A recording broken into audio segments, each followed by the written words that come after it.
Yeah, because He put his name on it. I sent you a bill. Well, not this case. Does that make sense? Yeah, I think so. Okay, yeah. I can't. Sandy, you have the work for that. I don't know how you. Yeah, it's going, honey, how are you? Somebody's birthday. We'll call the meeting to order just morning. It's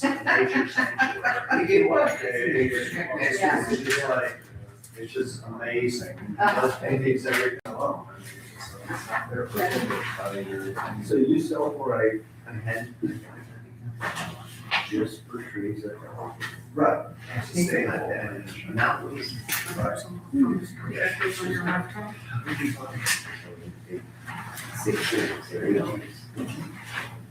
And I don't know if I'm getting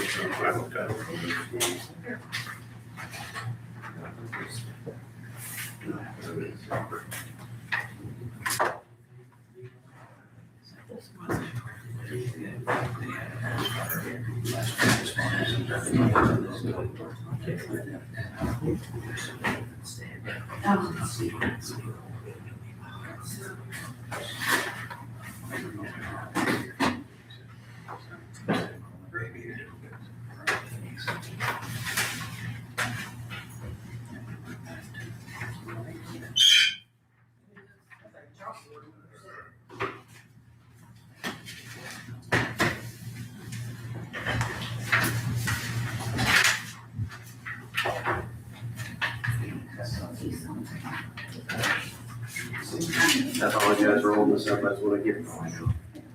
You're fine. Yeah. I'm not gonna step out for a couple of times, my phone calls. You're good. You're not on the agenda too. Yeah. Down 45. Maybe I didn't want to cut it off. I didn't know I had to. The first one. What's that? Good idea. You don't have any other part of your religion? Yeah. I can say what we decided to do.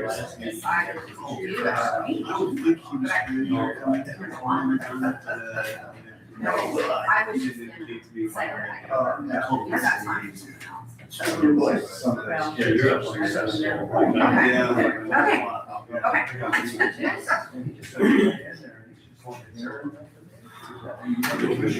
Okay, good morning. Let's call the meeting to order. We're going to start today with the trash court, and then we'll go into the regular commissioners meeting subsequent to that. So we'll do the pledge when we go into the regular commissioners meeting. If that's okay with the board. The first item up is the continuation of the Kippenbrock property, and this is at 142 West Old State Road 64 in Huntingburg. This is a violation of ordinance 2019-01. The complaint number was 2023-0720-P. The property is Kurt and Cynthia Kippenbrock. And so the last time we had a hearing, I believe we had hearings on June 2nd and June 16th of last year. So it's been about a year. And then we had another one on July 18th, I think. So the Kippenbrocks were ordered to appear. And I believe we had, had multiple discussions at that time. So the reason I called this meeting to order, or called this trash court back into session, because the case was never closed for one. So ideally we could, if the property was brought into compliance, we could close the case out and officially close it out and move forward. Over the last several months,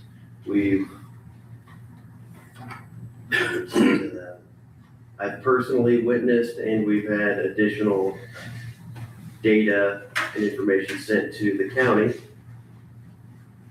showing what appears to me to be ongoing violations of the local ordinance. So I will go through some of that information this morning, and we'll just see where we lead from there. So I made these notes on May 24th. I know I was out at the last commissioners meeting, but I made these before I went out.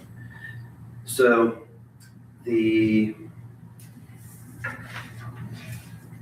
was there by the property in March, received a complaint in April, and the condition of the property still seemed unacceptable to me and in violation of the local ordinance. I have photographs of the property from those times, and also I went by yesterday. I believe multiple county staff members also drove by yesterday, and it appears that the Kip and Brocks were out there doing some work yesterday. On June 18th of 25, we sent the complaint letter originally. The property, in my opinion, from my view, in March and in April, the property still constitutes a health nuisance due to the accumulated waste and potential for vermin infestations. I mean, these are natural environments that animals could harbor animals and other vermin, for example. The condition is objectionable. And the things that I'm reading on here are things that are directly from our ordinance. So what I wanted to do is, if I don't want to penalize them for something that's not a rule. So I wanted to go through the rule and reread the ordinance again, and these are some of the items that were in there. So one violation would be a health nuisance due to the accumulated waste, potential for vermin infestation. The second one would be accumulation of combustible and non-combustible waste materials, fitting the definition of junk in the ordinance, and it also meets the trash definition. There was a violation of section 2.1, as the trash and junk is not screened by natural objects or appropriate means so as not to be visible. That's one of our requirements. If you're going to have a bunch of items, they have to be screened by natural means, some shrubs or a fence. Violation of section 2.2. If you allow trash or junk which may provide food and harborage for insects, rodents, pests, or pose a fire safety hazard. And again, when you have many and multiple piles of combustible materials, wood shavings, sawdust, that I believe that's clearly a safety hazard. I'm not aware, multiple times when I've driven by, I don't know if there's still junk or abandoned vehicles on the property. There are multiple vehicles depending on the time. I don't know if I was unable to reconcile if those were in violation or not. So in my opinion, the Kippenbrock property has continued to be in violation. So it would be my suggestion that per section 6.5, we require the violator to remove and properly dispose of the trash junk within 30 days. Per section 6.7, the vehicles must be in compliance if they aren't already. And 6.8, if not corrected, the county would state a time for a further hearing where an order for removal by the county would be issued. Further, section 8.1 allows for a $1,000 fine for any violations. So that's my summary of where I found the county to be, or the situation to be as of May 24th. Is there anything from solid waste that you want to, any additional information to provide? No, Carla Striegel, Du Bois County Solid Waste. No, I mean, that pretty much summarizes, what's in the ordinance, and, it's been sitting open for quite a long time. So, I mean, I don't know, I don't have anything to add. I have driven by there. There is just a lot of stuff sitting around, like there has been.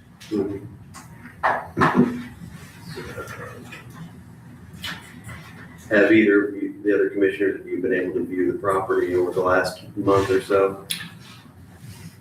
Commissioner Alstine? Yeah, I just viewed the photos that Carla shared with us, and it does, I see no improvement, from the last time that they were in here, so. I see no improvement. Actually, I see things a little bit worse than what they were before. So I've been out there. So what I would say is, when I was out there around Easter and one time since then, it looked really bad. I agree. It looked as the worst I've probably ever seen it. And then when I drove by yesterday, it appears that there's been some work done, maybe because of the notification, I would assume. We'll let the Kipton Bronx, of course, speak to Absolutely. what's going on. But Absolutely. it looked like some work had been done, but I don't want to call out all the neighbors in that neighborhood, but almost all of them at one time or another have complained to this board directly. And it's just, when's enough going to be enough? And they can't take it. You could, whenever the trees are down, you can see it from the highway, which is a good distance away. I mean, this is just a large, ongoing violation. And I believe Solid Waste had sent a message a few months ago saying, we either need to do something with this or close it. And I agree. And that was one of the push points for me to say, no, man, I think that's accurate, because the Kipton Bronx need to either know this is done and we're going to be off of your back, or we're not. Mhm. So Okay. I think that's where we are today. Would either of you, so you were sent a letter to appear today for Kurt and Cynthia. Is Kurt and Cynthia in attendance? I am. Would you like to make any comments about what you've heard so far today? I definitely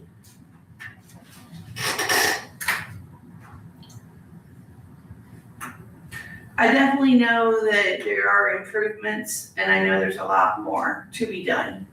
And hopefully as soon as we leave from here, he'll get back at it. I'm unable to do any of it, and it's mostly his stuff anyway, so I know he's got plans yet, as soon as we leave from here, to do more. Who is he? And Lance, and he has done a lot. It's just stuff you guys maybe, I don't know, but compared to what it was a year ago, it's definitely a lot better.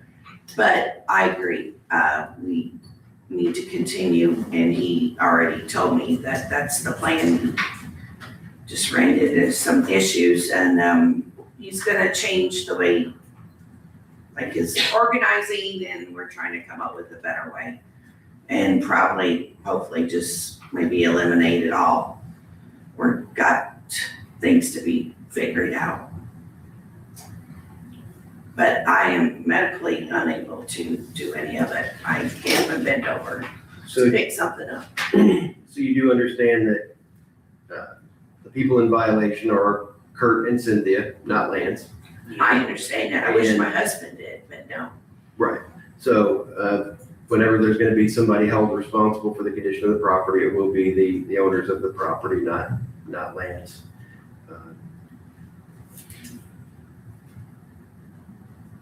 So anything else? Because what you're saying is it's pretty vague, and it doesn't get us. It's nothing different than what we've had in the past.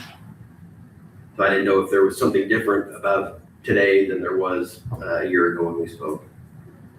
I think the yard is getting a lot better, more open, but it just needs a few things tucked away.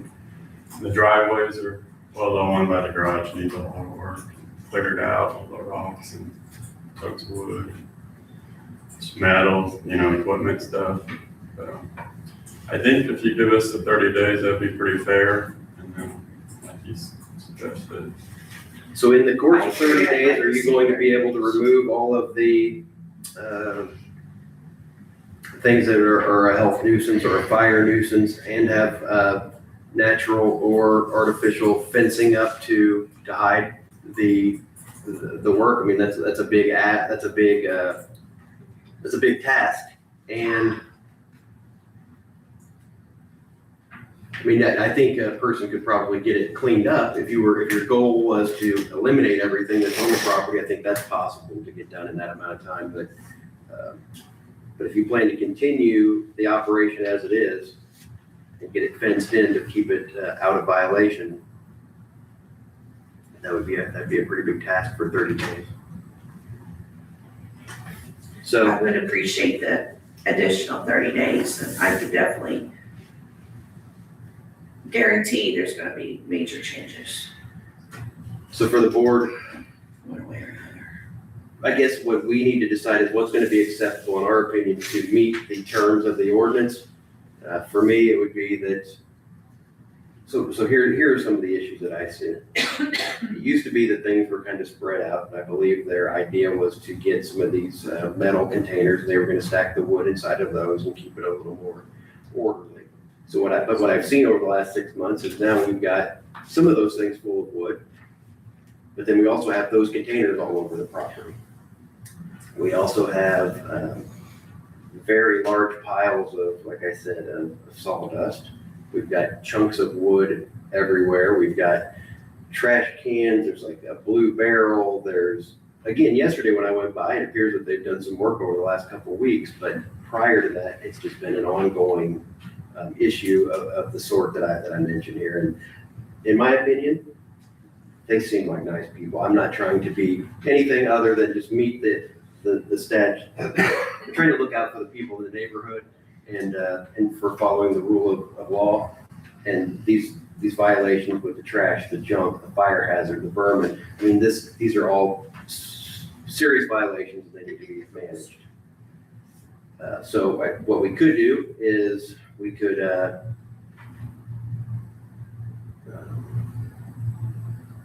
give them 30 days. We could do whatever, however, the ordinance allows for a fine for violations. We can give them the 30 days, and we can say if it's not corrected, again, this is from the ordinance, we will state a time for a further hearing where an order for removal by the county would be done. In my opinion, if they even putting, just because of the slope of the land and the way that the land lays, I believe even putting up fences, it's not going to stop it from being visible. Right, so I think last year, Mrs. Kippenbrock said, you can't expect us to put a fence around the whole thing. And I agree with her, that would be very expensive and very, it'd be burdensome to cover everything that they had there. But, something for a small building, if this is, I don't know what they need to do. I'm not gonna tell them what to do, but it needs to be remedied in my opinion. I think that we need to require, per section 6.5, require the violator to remove and properly dispose of the trash, junk within the 30 days. If not, have another hearing and we'll do it ourselves. And we've been pretty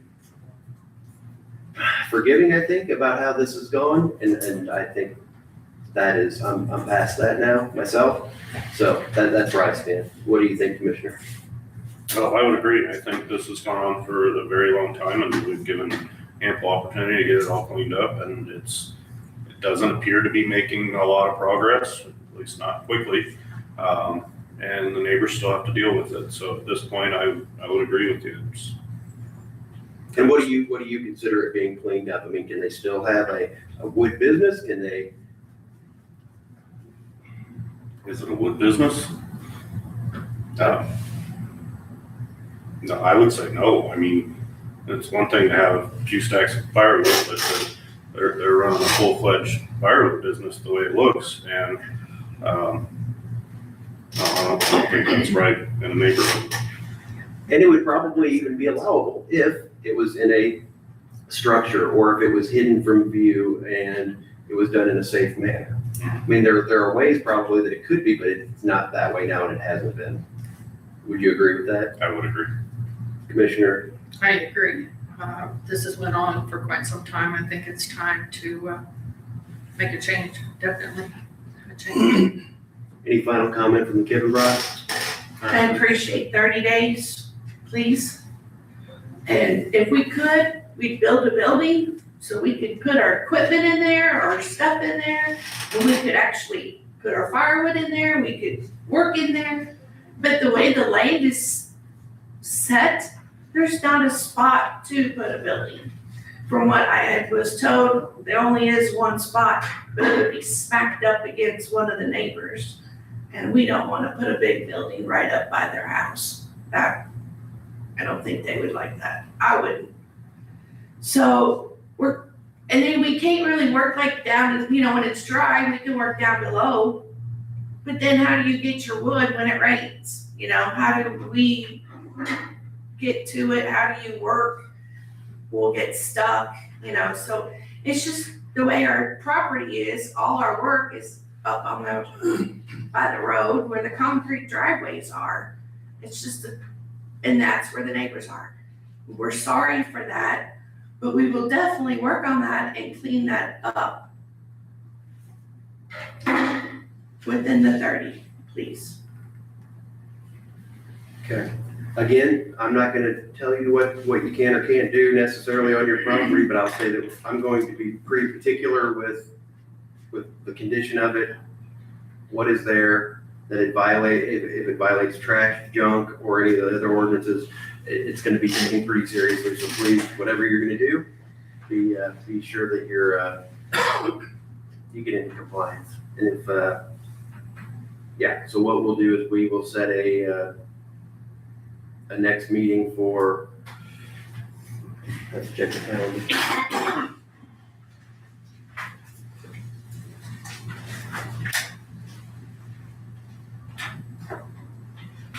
Yeah, The next meeting will be July 6th, the meeting after that is July 20th.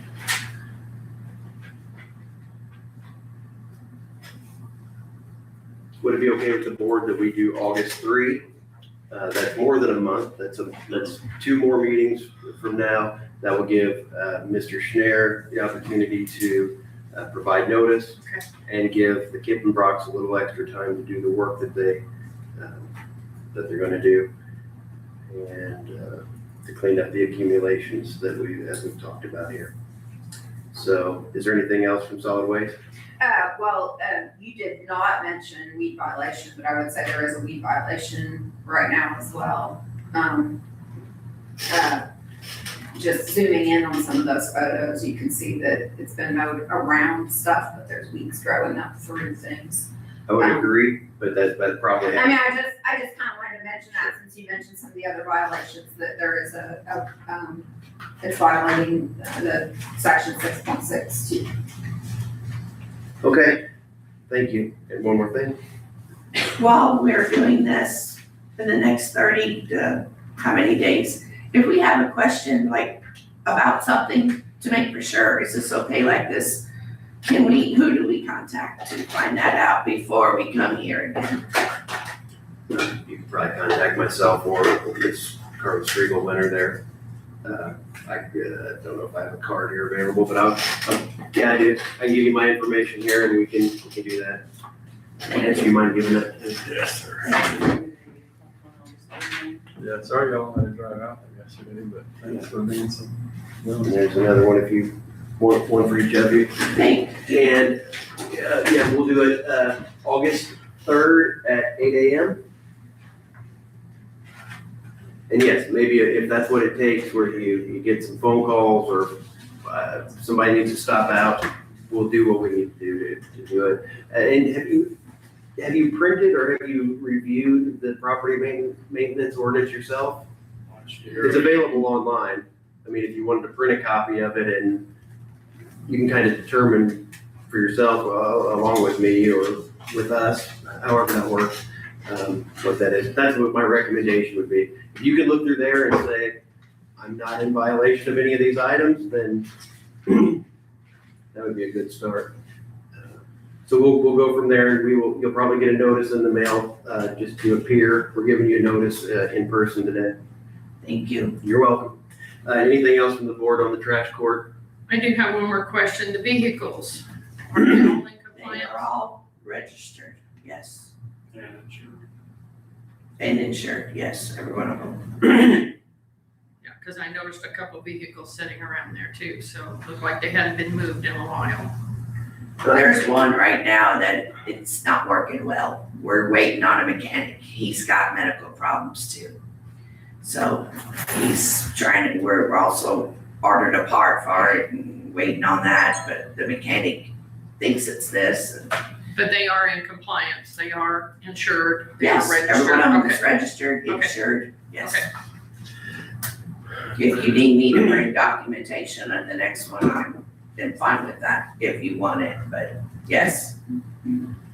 One further item of note. I'm looking at some of the photos as well. There's a couple pickup trucks, there's a couple, there's 3 pickup trucks, there's a dump truck, there's a passenger vehicle. And one of the things that we talked about a year ago was we were gonna have a temporary, I don't know how many yards it is, a big container that you were, at that time, you were going to put metal in it, have it sealed up and have it taken away. And it appears you still have a large, I don't know, what you call those, just the thing that people would. Roll off. A roll off, of some sort. Dumpster. There's still a roll off in the back. So what is the purpose of the roll off? He's still in process of eliminating, so when it's full, they come and get it, and then he puts another one in place of it, Like what kind of items do you put in it? Just scrap metal, scrap metal. steel, So that's part of the job you're doing is collecting scrap metal too? well, it's just from around the yard and you know how stuff breaks and stuff, and then you gotta recycle it. But I've been hauling a lot of loads of trash off too, but I forgot the receipts, but I can email them, text them, card it. Okay. He's been helping other people out, friends and church people who don't have no one. He just did a thing for a lady who couldn't get rid of her old dryer that broke and washer, so they call him up and he just does it for nothing and helps them out and gets to hear their pity stories. And by doing that, They don't have nobody or their kids won't help them. by doing that, that's fine in one sense. In another sense, it puts you in violation of the law. If you leave that stuff laying around. That's And why let me, he's if you don't living in mind, that trade. just so we're on the same page and the commissioners can see, if you two, or are you able to come up? Cindy, can you come up here? Yes. So this is kind of what I'm talking about here. And Lance, you're welcome to come up as well. This is a picture from a couple months ago. This is what we're seeing, where there's barrels, there's things stacked, there's trash.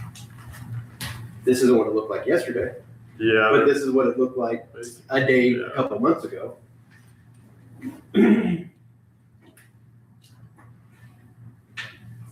And then here's what I'm saying, these metal containers, this isn't orderly. You said you were getting them to organize this and to make it orderly. You talked about this last June, last July, and this is everywhere. It's just like something blew up. So this is what the violation is. If I would have driven by it, it looked closer to what it looked like yesterday. It looked better yesterday, but this is what we've been seeing. So this is what we've got to get away from. So, thank you. Anything else from either of you? just thanks for your patience. Thanks for understanding. Okay, commissioners? Okay, we'll close the trash court. Thank you. Thank you. Do you mind sending an email before this, just informing him of this so he can send on this? Thank you. Okay, we'll call the meeting of the DuBois County Commissioners to order for June 15th. We have a quorum of the board here and present, so we will do business and we'll start the meeting with the pledge of allegiance.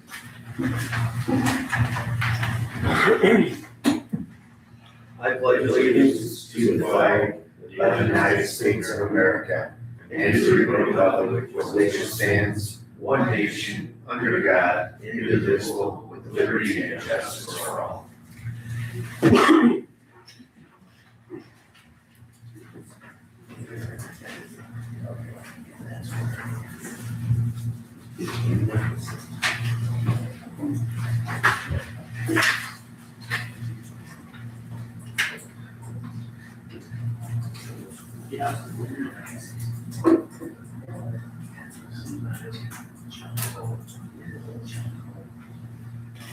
had a couple questions for the auditor's office on a few people on the payroll that was a little higher than normal, and they've responded, so I don't think I have any further questions. Either of you have any questions on payroll? Nope. I'll move that we approve the payroll as presented. I'll second. Let's see. Make sure I got it right. Okay, we got a first and a second. All in favor of the motion, say aye. Aye. Aye, motion carries. Next up, we have the claims against the county and the vouchers report here. Any problems or questions there? No. I'll move that we approve claims. I'll second. All in favor of the motion, say aye. Aye. Aye, motion carries.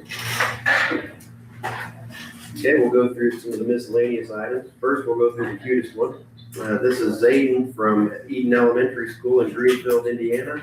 The auditor was kind enough to send him some information about DuBois County. We get these occasionally, and I've sent some stuff to him before, and she's sent stuff to him before. He wrote us a thank you letter. There he is. His shirt says champion on it. He looks like a champion. I like that. So anyway, this is why I wanted to bring it up. One, because I think it's great that this elementary school is teaching kids about the counties around the state and the kind of cool things that are in Indiana.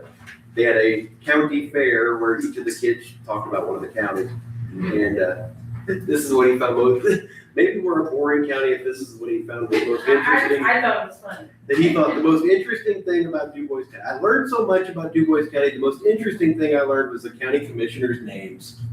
I truly appreciate everything he said. So maybe he thought Stefanogle, Blessinger, and Hosstetter were really interesting. Mine's pretty boring. Yeah, Morton, not so much. So I thought that was lovely, and I'm gonna keep that one, unless somebody else wants it, that's going in the file. So thank you to that young man, Zayden. Yeah, I sent you maps and all kinds of stuff in the county, but that's what he found. That's chuckle. Commissioners' names, okay. We have a monthly report from the clerk. Anybody have any comments on there? Sir, Or the treasurer? sir. We'll just take it and make note that we've reviewed those and we don't have any comments.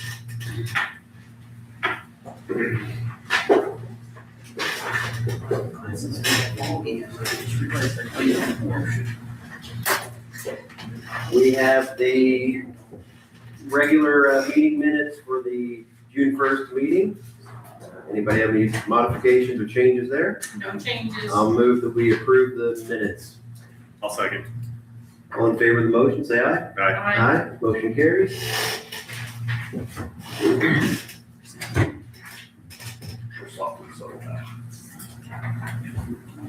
All right, so we're a little behind schedule. I got long-winded, surprisingly to everyone. And Carla, if you'll come up for 2027 budget solid waste. Yeah, so apologies, I probably could have gotten taken off the agenda if I had known in time, but I typically go over my budget and then request an allotment from the county. Due to the wage study results that the county council has not gotten with us yet on what the suggested wage increases will be, if any. So our board this morning just approved for the chair and vice chair of the Solid Waste District Board to sort of approve that budget when those amounts are known when I prepare a budget. So I really can't ask for an allotment because I have no idea what to ask for. So I apologize for not being able to get off the agenda in time. So unless you want me to say anything else about the budget at this time, I can give you 15 minutes, you'll be back on schedule. I don't believe, so just for the public, if they want to know, all the commissioners are on the solid waste board by statute anyway. So we already know all of what happened, but there are a couple of things that are still in the air, so we can't approve a budget fully as of today. But you'll be back at a future time for to do the same work. Yep. So I think we're in good shape for today. Thank you for being here. Okay, thank you. Thank you. Okay, it's 9:05. We have Philip Roth going to give us a comprehensive plan update. Good morning. Good morning. My name's Philip Roth with American Structure Point. I have a boring name too, Sandy, so. Zayden will not care about your Very name. boring name. There you go. I do have a hard copy presentation to follow along with, if that's all right. And I have some extra copies I could hand out to the audience as well if you are so. You gonna hand me one more, I'll pass it Oh, for thank you. you. Appreciate it. You might have to share. Anybody in the audience want a copy? What's that? I would love one.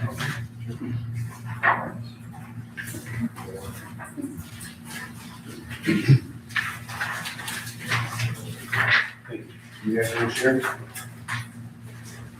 Okay, if you guys share. Thank you. Terrific. Since about the middle of last year, we've been working on a comprehensive plan. I wouldn't call it an update, I'd call it more of a development of a comprehensive plan. You do have a comprehensive plan that you developed several years back as part of it was funded by some of the money that INDOT was putting out as far as I-69. The plan was never really adopted. In fact, it would be difficult for you to formally adopt a plan since you don't have a plan commission, and that's required under state law to approve a comprehensive plan. However, that doesn't mean that you need to develop a plan commission. That is something that is under review, and in fact, I'll touch upon that a little bit. If you'd like, you can consider this kind of a strategic plan until such time as you decide whether you want to adopt it formally. My presentation is about 15 minutes long, and I'm going to go through some of the topics pretty quickly. Some of the things that I want to address or the questions that I'm hoping to get answered for you today are the discussion points on slide 2, kind of talking about what the plan is, what we've been doing, and giving you a little bit of a preview of some of the major issues that we're wrestling with.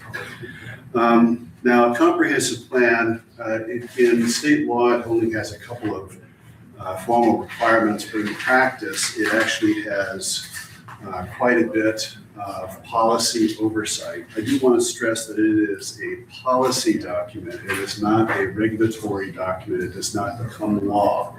It is simply a statement of county policy that influences land use, transportation, infrastructure, and other issues that are of interest to the community, particularly economic development.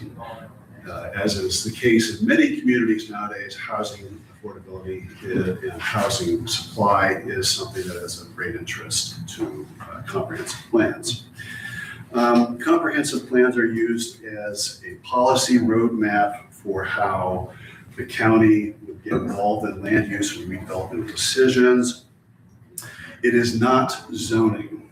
It is not in and of itself have any regulatory oversight.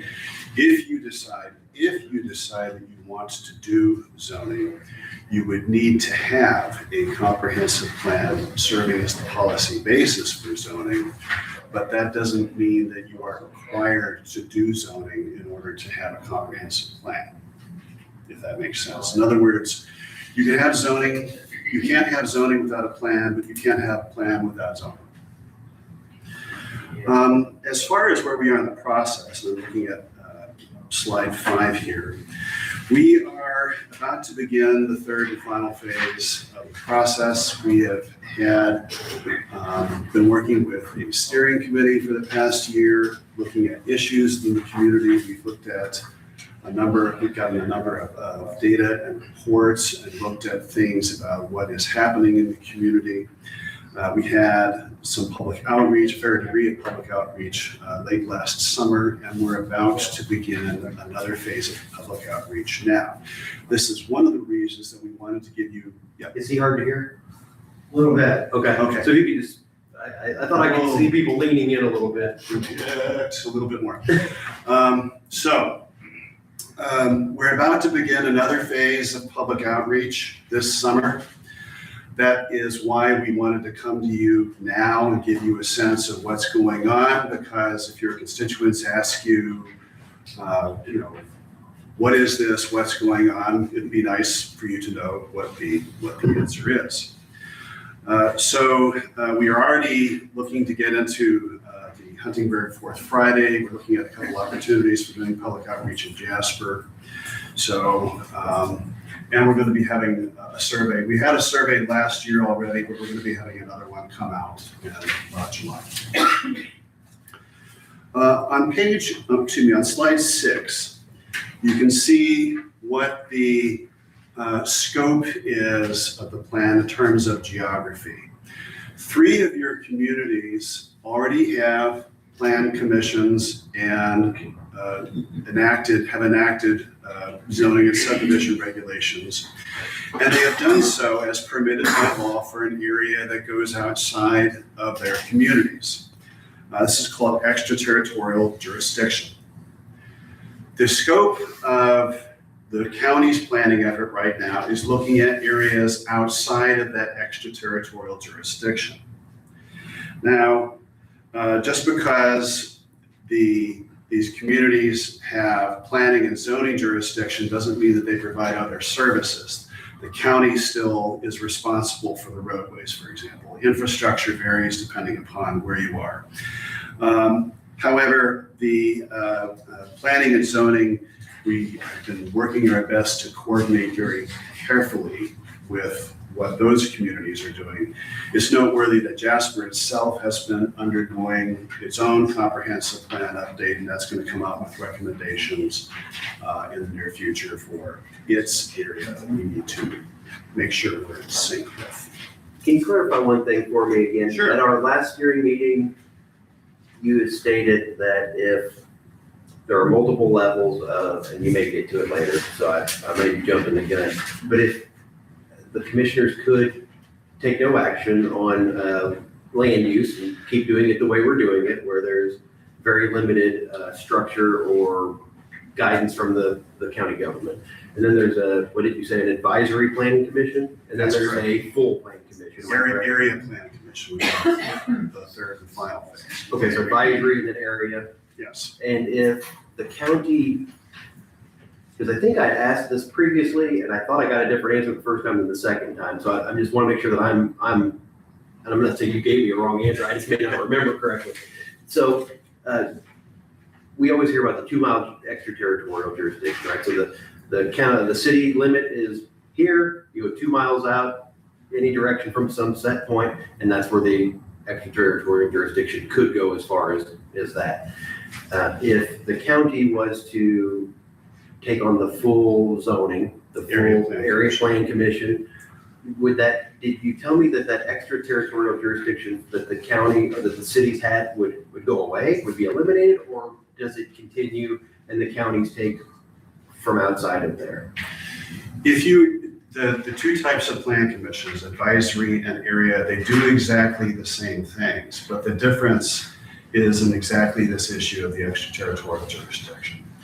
If the county were to adopt an advisory plan commission, the extraterritorial jurisdictions for the 3 communities would remain in place.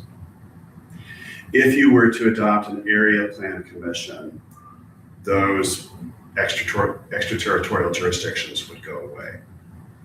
And the county would be responsible for planning and zoning in what's currently that planning fringe. I will come back to this topic a little bit. This map of the planning jurisdictions is repeated several times. In fact, you might get sick of it by the end of it. But So a person, I myself am within the 2-mile jurisdiction. So currently, if I wanted to subdivide my land even further, I would be within. I would have to ask the county for some things, like a road cut permit probably, and then I would have to ask the city for a building permit in my area. Because you're saying if there was a lot, like I have 2 lots, so the 1 lot behind me, I'm just using myself as an example, so I don't, for whatever reason. If I wanted to subdivide that again, so if we had the full, what do you call it again? I'm sorry, the full planning commission? area plan commission. Area. So if we have the full area, whatever the rules are that the county has, that's what I would know. So I used to be under those rules, I'd be under new rules now. That's correct. And just by our setting that up, that just changes automatically. The city wouldn't have a say in that. Well, the city might have an informal say on it, or it'd be object to it. And there would be some question about uses and permits that the city has already offered or negotiated within that jurisdiction that would have to be ironed out. But essentially, no, they don't have a choice. And let me also state that if you were to go the route of an advisory plan commission, if one of the cities or towns wanted to expand their extraterritorial jurisdiction, they would need, even with an advisory plan commission, they would need the county's permission to do so. In other words, the 2 mile fringe, it's not automatic. The community has to state we are exercising or wanting to exercise authority within this area. And the county would need to approve that.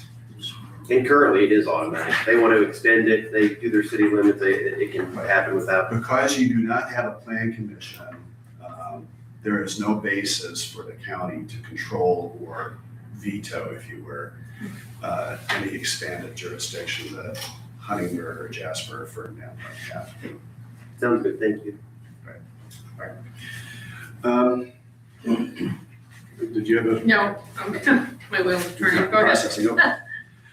When you turn to page 7, or slide 7, you see the vision statement that we have come up with that kind of summarizes all of the direction setting that we've done for the plan. The input that we've received from the public so far, the feedback we've gotten from our steering committee, the input from our focus groups.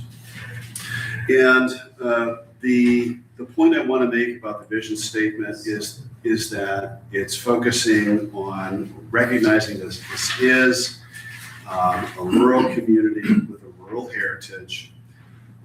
It is one that is growing, that is unusual for a rural county, and it is projected to continue to grow. You are kind of this rural hub, jobs hub. You have people commuting in, you have people wanting to live here to be closer to their jobs. That has certain implications, but you are anticipating to continue growing. Most of that growth we anticipate will be in the existing centers of Jasper, Huntingburg, et cetera. But we want to make sure that that growth is consistent with the historical, agricultural, rural values that the county has upheld for many, many years. To that end, we've defined a number of goals, and that is in slide 8. This is a little bit complicated to explain, but across the top, we have themes that we've garnered from our public involvement in our conditions review. These are things like the public told us they're very concerned about maintaining an agricultural heritage, rural heritage, that they're concerned about housing availability and affordability in the future. Focus groups have talked about the need to make sure that transportation and infrastructure capacities continue to be provided to do development. The Mid-States Corridor, I don't think I need to tell you that that project has been on many people's minds and they are concerned about it. People have told us that they want to know the basis and the policy basis for which the county and its governments are making decisions. And then economic development, of course, is a continuing concern.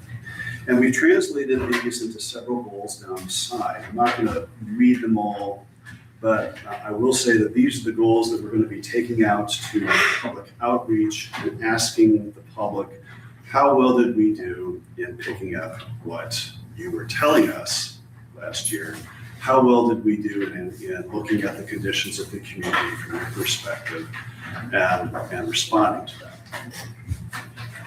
that? All right. Now, again, in the interest of time, I'm going to move on pretty quickly. The topic we were talking about planning jurisdictions, we're revisiting it on slide 10. We're revisiting it to note that the gray areas are the planning jurisdictions.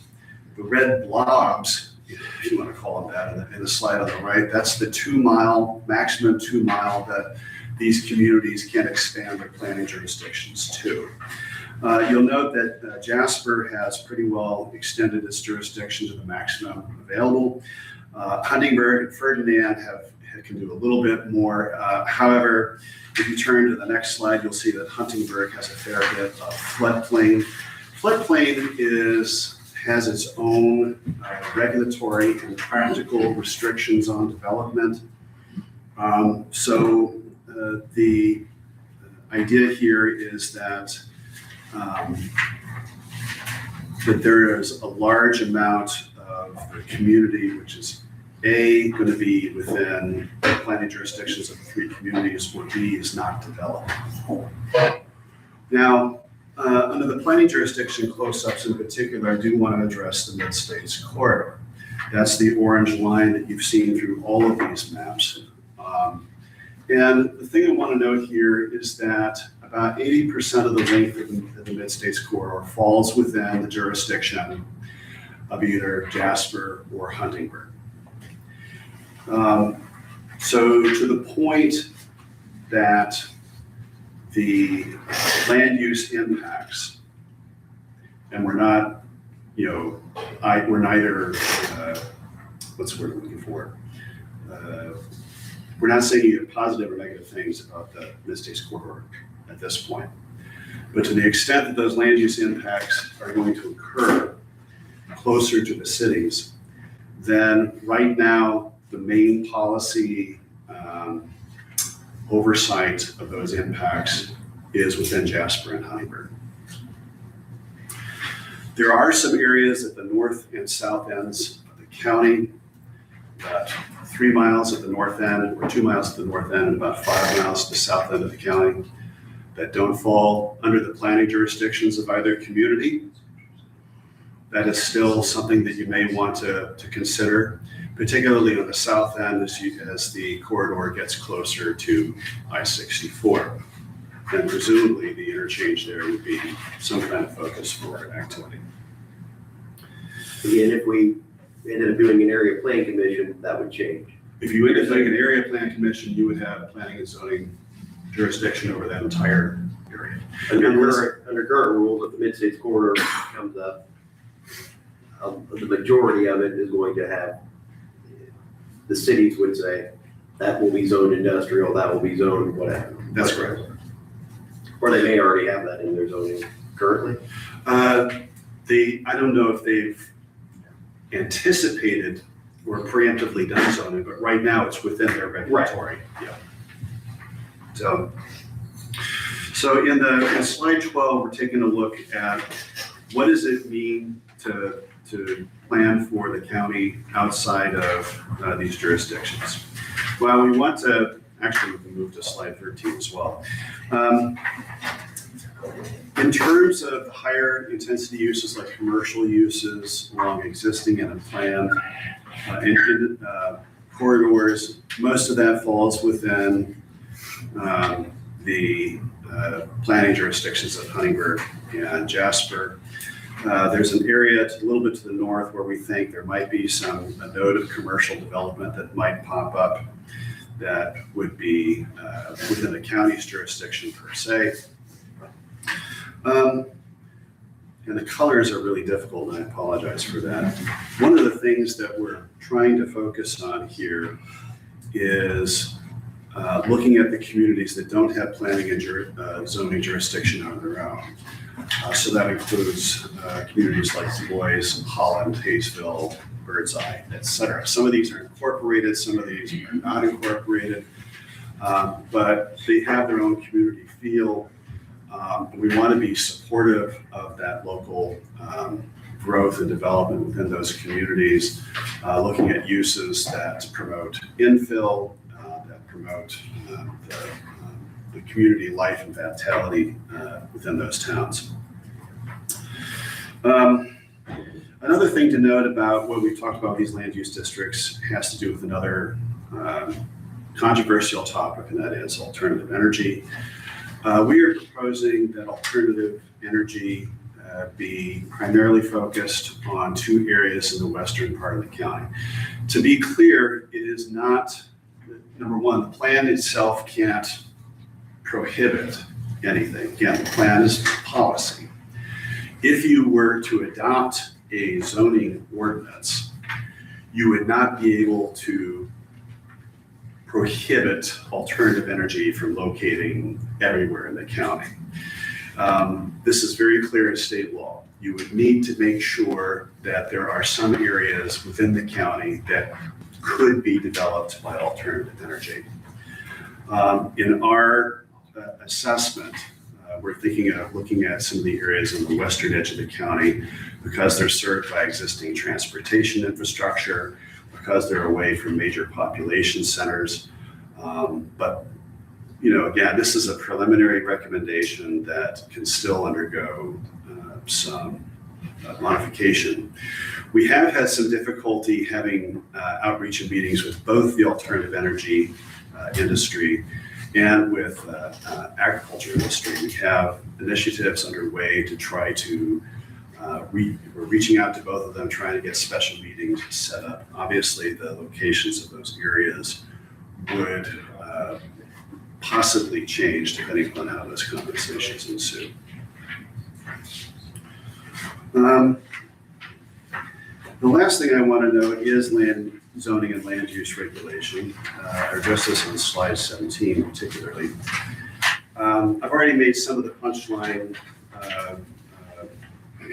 or given you some of the punchlines already. You would need a plan commission. You would need to adopt the comprehensive plan. It's important to note that zoning is county-wide. That is, any place that's not under jurisdiction from Huntingburg, Jasper, or Ferdinand would necessarily have to be part of a zoning and subdivision ordinance if you were to adopt one. Now, having said that, that doesn't mean that you need to be overly restrictive. It's possible to have a zone that has no requirements. So if you decided, for example, that the eastern half of the county with its topography and natural resources is something that is not likely to have a great deal of development, and therefore not necessary to hold a whole degree of county oversight, you could establish a zone for the eastern part of the county that doesn't restrict anything. So there's a little bit of semantics here where you can vary the amount of regulation if you want to do according to the requirements. However, it is something that you would need to have the entire county within whatever ordinance you adopt. One of the things that we're recommending, well, recommending is a strong word for it, exploring, is the idea of having a very minimal zoning ordinance for areas that are outside of Huntingburg, Jasper, and Ferdinand. Something where we are looking at agricultural preservation as part of the zoning ordinance, and perhaps some restrictions on alternative energy to locations that we've already mentioned. It is something we are keenly aware that this is going to have staffing implications for the county. There are a number of ways that we can proceed with this. For example, the staff, we might ask Jasper or Huntingburg if their staff could oversee the county's jurisdiction in exchange for some kind of annual stipend. That assumes that they have the capacity to be able to do that. There might be some other contractor-based where you would have some kind of consultant. It's not something that my company does, but there are planning, usually sole proprietor planners that do contracting work for municipalities and counties where they service the staff.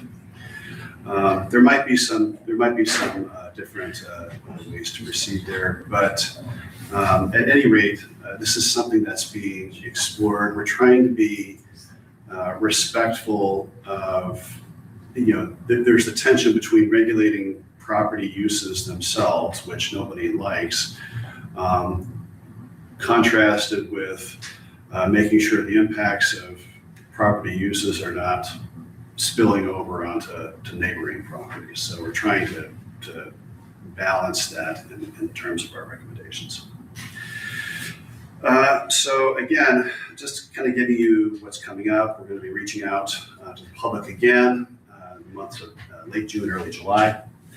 We're going to be having those conversations with the agricultural and alternative energy communities. And then sometime in August, we're going to be working with our steering committee to get a first draft ready and really start hammering out the recommendations. I took longer than I thought I would, so I hope I didn't put you too much off your time, but I'd be happy to answer any questions within the time you have. I believe I've already had my questions answered at the last steering committee with the other commissioners, Commissioner Hofstadter. Yeah, I don't really have anything additional for you. Is there anything, what is your reaction, if I may ask, to the work done so far? Knowing that there's not a whole lot to react to at the moment, is there anything in particular that you think we need to be paying attention to? I think it's kind of what I expected at this point, I guess. Okay.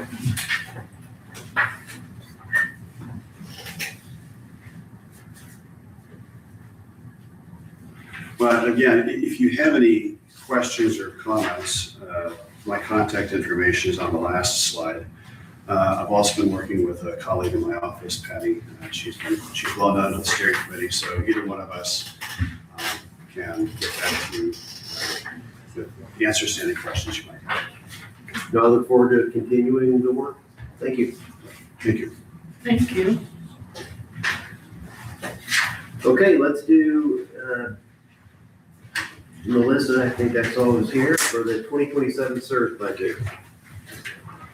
Good morning. Good morning. Good morning. Thank you. Thank you.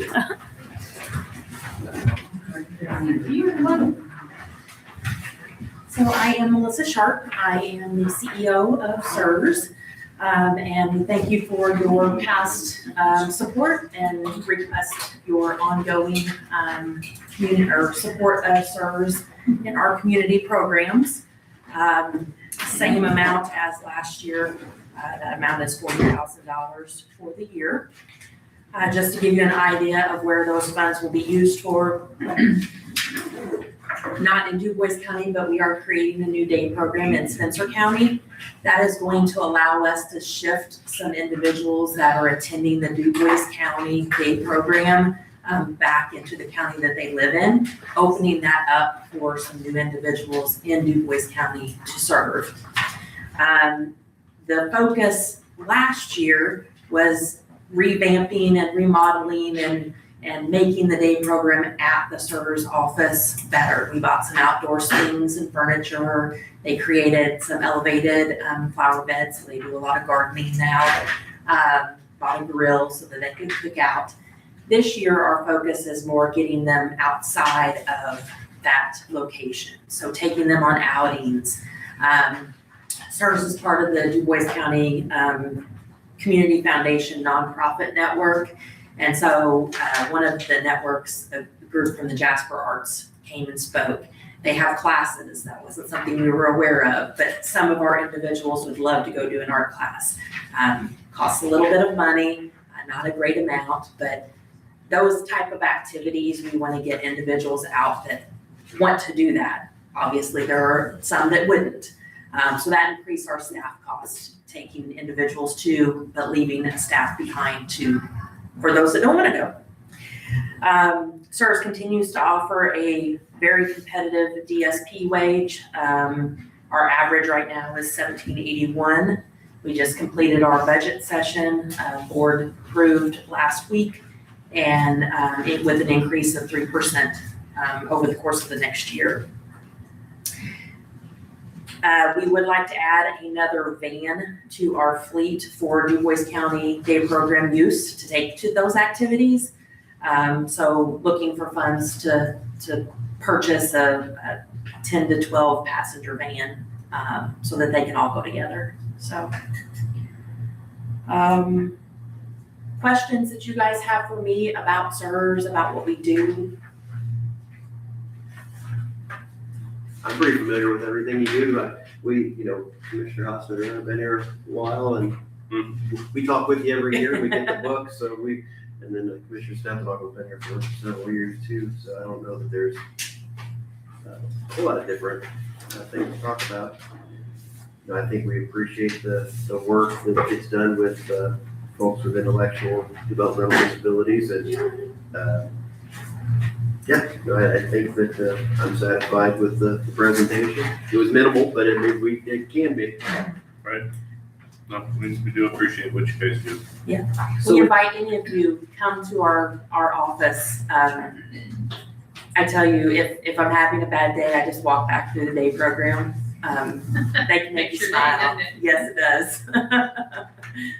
So when you mentioned you were looking for additional support for an additional van, are you asking from us, or you're just seeking it in general? Just in general, so that's part of what your county funding would go towards. We look for grants.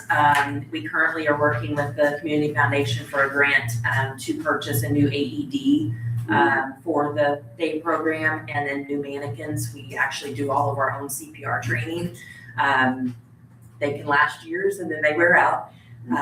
So we look for grants to support different things that are needed. The county funding kind of covers whatever a grant might not cover, some where we need matching funds. Excuse me, no specific ask. Hope to work with one of the local dealerships to get a vehicle, so. Yes, sir. Have you tried reaching out to NDOT for the 5310 program for? We are a large provider of the 5310 program. Oh, So, yeah. Yes. I just thought he may have something useful. Yeah. Usually I don't want people interrupting, but I thought that'd be okay. Does anybody from the board need anything else? I don't. No, I don't. Okay, as far as I'm concerned, we'll keep it in the budget. Pending, council's got to approve it, but we'll keep it in the budget that we will propose. All right. Thank you all so Thank much. you. Have a great Thank you. Anybody need a break or keep rolling? Thank you, Key. Yes. Grab a drink. That one? Oh, Just need a minute to do that, come back. Yep, I'm going right back. The next step will be the Older American Center in about 2 minutes.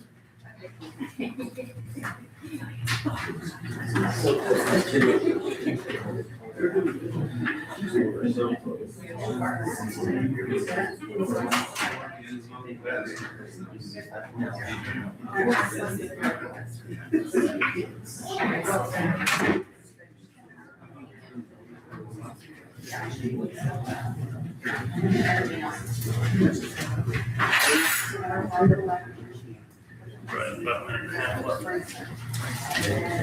Okay, come on up. I like your shoes. Thanks, those are nice, right? It's amazing how my health has gone down working at the senior center. This is from chairs. We put out so many chairs. It's like the banquet room's rented on a Saturday or Sunday. Then I got to turn around and get it ready for exercise class on Monday for 80 people. So they were always putting out chairs, tables, and things like that. And then this. But anyway, here I've got something for you guys. Yeah, if you want. I brought Tom with me for backup, just in case they need it. Just for. We enjoyed last year. We kind of got at the end of trash court. We're like, we need to rebook our time. It's more enjoyable. Give me two, I'll handle one. We would like to thank you guys for your continued support of the Older Americans. Because of your support, we're able to reach out to the 55 plus all over Du Bois County. We try to promote health, wellness, and social engagement programs for the 55 plus.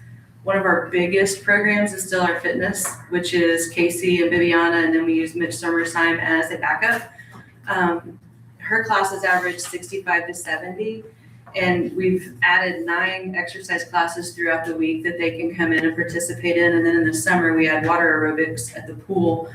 And right now, we've averaged about 30 in each of our water aerobics. That will grow to closer to 60 once the pool gets warm and stays warm. They tend to not like those earlier ones, but we have a few diehards. Opening day, we had 25, so they do like to go.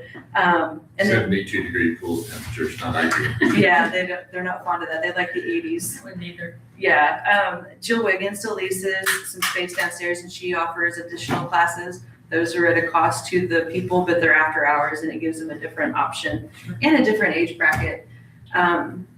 We started offering floor yoga, which you would never think would go over at a senior facility, but we get probably 20 to 25 for our floor yoga because we're trying to hit those 55 to 65s that can still get up and down off the floor and pull them in for the future activities. But all of our other classes have chairs available. No goat yoga? No goat yoga, not yet. We may have to get with the guys back here. Maybe we can do that. Stolen water, maybe.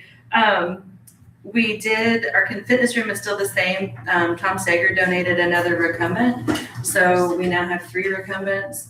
And we are referred by a lot of the rehab facilities for extended care. So when they've ran out of their visits for the rehab, they refer them to us so they can continue to build and go with what we're doing.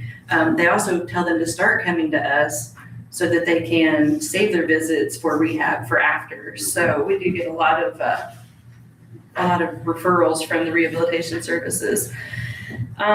This past year, in 2023, we added 12 parking spots, which was still not enough. And this spring, we opened our new parking lot, which has got 24 spaces now. They can come in on the lower level. We have the elevator that they can come up. But people playing cards downstairs, going to the exercise room, can all park down below, come in that door, and then it saves the parking. It was getting to be an issue. They were blocking our drive and then emergency vehicles wouldn't be able to get in if there was an emergency, and just delivery vehicles, UPS, all of that. It was a nightmare.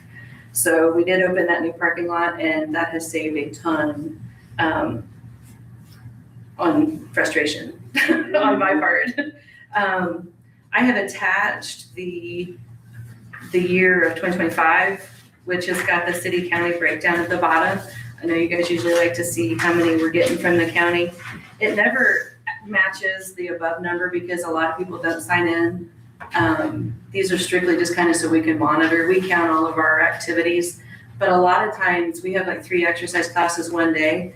Someone will come in and sign in once and go to all 3 classes. So we count each class as its activity and how many people attend, but those numbers don't always match. They never match. No, we're kidding. They never match. They did do almost 275 taxes. They do tax preparations for the 55 plus, the low income and 55 plus. So they did taxes for 277, and that was countywide, and that even stretched out into Pike. We had some from Perry and some from Orange County that came in for that as well, because that one's not based on your location. And I just over the weekend, I forwarded it to Tom on Facebook. We got a great shout out from Explore Indiana on an article that they posted on Facebook. Some of the information wasn't correct, but I didn't talk to them. But one of the best places to retire about Jasper, DuBois County. They gave a big shout out to the senior center about all of the activities that we had to do and everything that's around. So you might want to look that one up. It was kind of nice. Even the comments were nice, which was fabulous because that's not always the case. You don't know what you're doing. No. But yeah, so anyway, with all of that, with the heavy use at our facility, saying we're turning in some of our best months that we ever have, as you can see from the back, upwards of 3,000 to almost 3,500 a month. We need to start looking at some of the things that need replaced, like chairs, carpet, maybe a roof eventually. That's that shingle roof, but more so like the things that need to make the activities better, the chairs, the carpet, to kind of spruce up the facility. So that's one of the things that we're looking at for the future. But as always, I just continue to ask for the $25,000 so we can continue to serve DuBois County as a whole. That roof is gonna be a big expenditure. It's a shingle roof. Probably in excess of $100,000 for that. which is what we paid for the parking lot, which was crazy. Yeah. 25 spots, it was $100,000. Can't park on it. No, you guys. Was there a lot of dirt work or something? No, it wasn't bad. Yeah, they took the drive to get back. Yeah, we had to do the drive to get access, but yeah, there's 4 handicap spots down there. We could make every spot in our parking lot handicap, to be honest. What was the request last year? It was 25 last year. Did we give you 25? No, you gave us 20. The request was 25 and you gave us 20.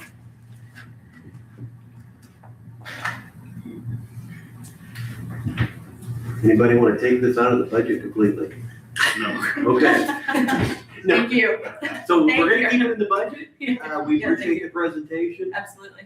and then we will determine an amount. So the $25,000 is requested, and we'll put it in the budget at some level, and we Okay. will appreciate the. It's pending county council, so. And yeah, Yeah. absolutely. We'll put together what we want, and they'll tell us what we can have. Okay, yeah, absolutely. I Anybody know have that any feels. comments about No, this? thank you for what you do. I appreciate No, it. thank you. Yeah, it's Thank you. a great facility.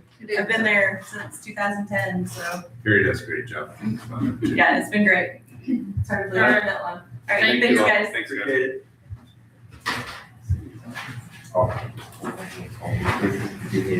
Yeah.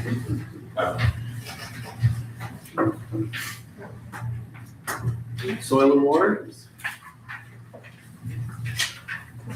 Good morning. Good morning.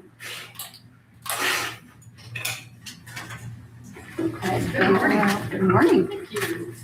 How are you guys on this Monday morning? Peachy. Me too. Thank you. Alright. Start with the budget. Obviously, we're waiting on recommendations from council for the salaries. Everything else I've pretty much kept the same, except office supplies I raised by 200. Normally get our supplies from the federal government through NRCS. Their supplies they've been kind of cut, so it takes about a month to get supplies from them, so just that kind of cushion for us. It's the only reason for that increase. Okay. Other than that, everything else is the same. Any questions? No, yeah.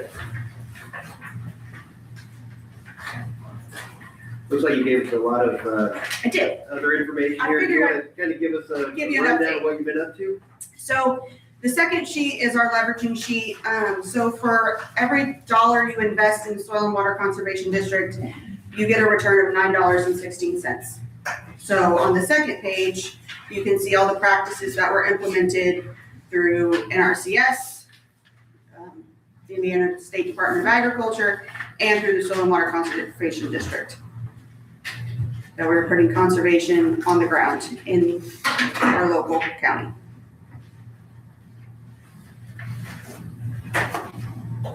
Any questions on that?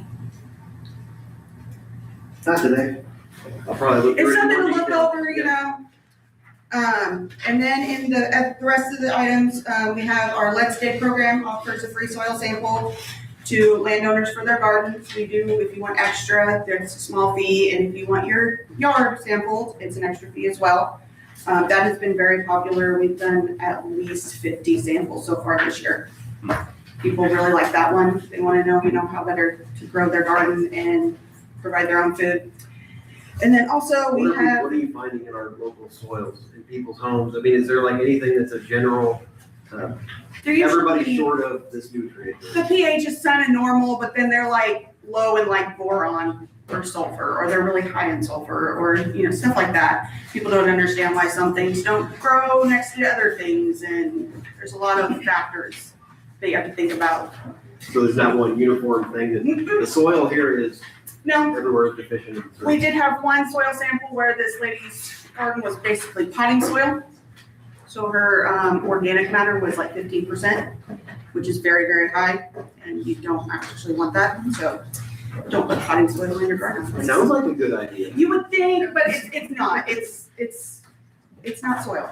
So, moving on, we also have a Clean Water Indiana grant right now between 6 counties, Knox, Gibson, Pike, us, Spencer, and Warwick counties. It is for reclaimed coal mine ground.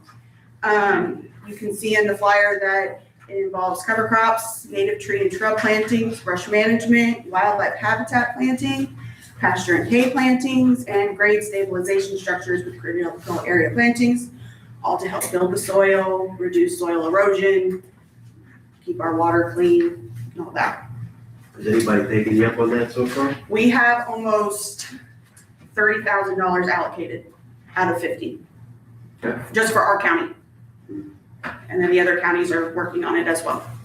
It's a $320,000 grant from the state. So, and then we are having a field day in August that there is a letter in your packet for you guys to come to. We invite you to come. It'll be a good day. It's down in Linville. We will be going to the Peabody mine, seeing the Big Kate drag line and talking about soil and how better to improve reclaimed mine land soils. So if you guys if you're free that day, it's August 11th. We would love for you guys to come. We are also doing invasive swap with that grant. So anybody who has an invasive landscaping plant, we will give you a native plant to replace it with. You just have to prove that you took it out, and we will give you the native. So. And then we are having the Parklands Prairie Walk again this year. This And is, again, on that swap, Yes, sorry. it says that that's only mine ground. yes, only mine ground right now. We have talked about doing one for the whole county to see how much interest we get. Because other counties have had a lot of success with that, and I think it would be a great thing to do. People don't always know that they have a invasive species in their landscaping. Like burning bush, that's invasive. It'll take over.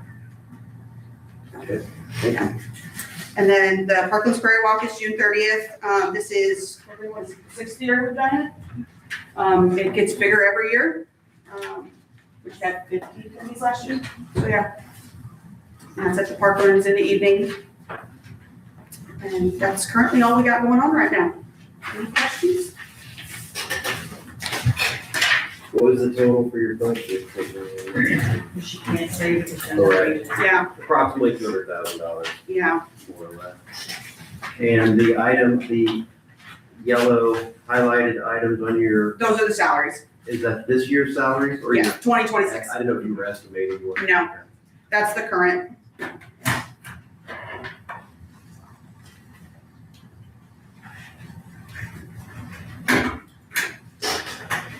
Okay, well, I guess we will all wait and see how the salary portion turns out. Yeah. Anybody have any additional questions? No, sir. I do not. All right, thank you. Thank you, have a great day. You too.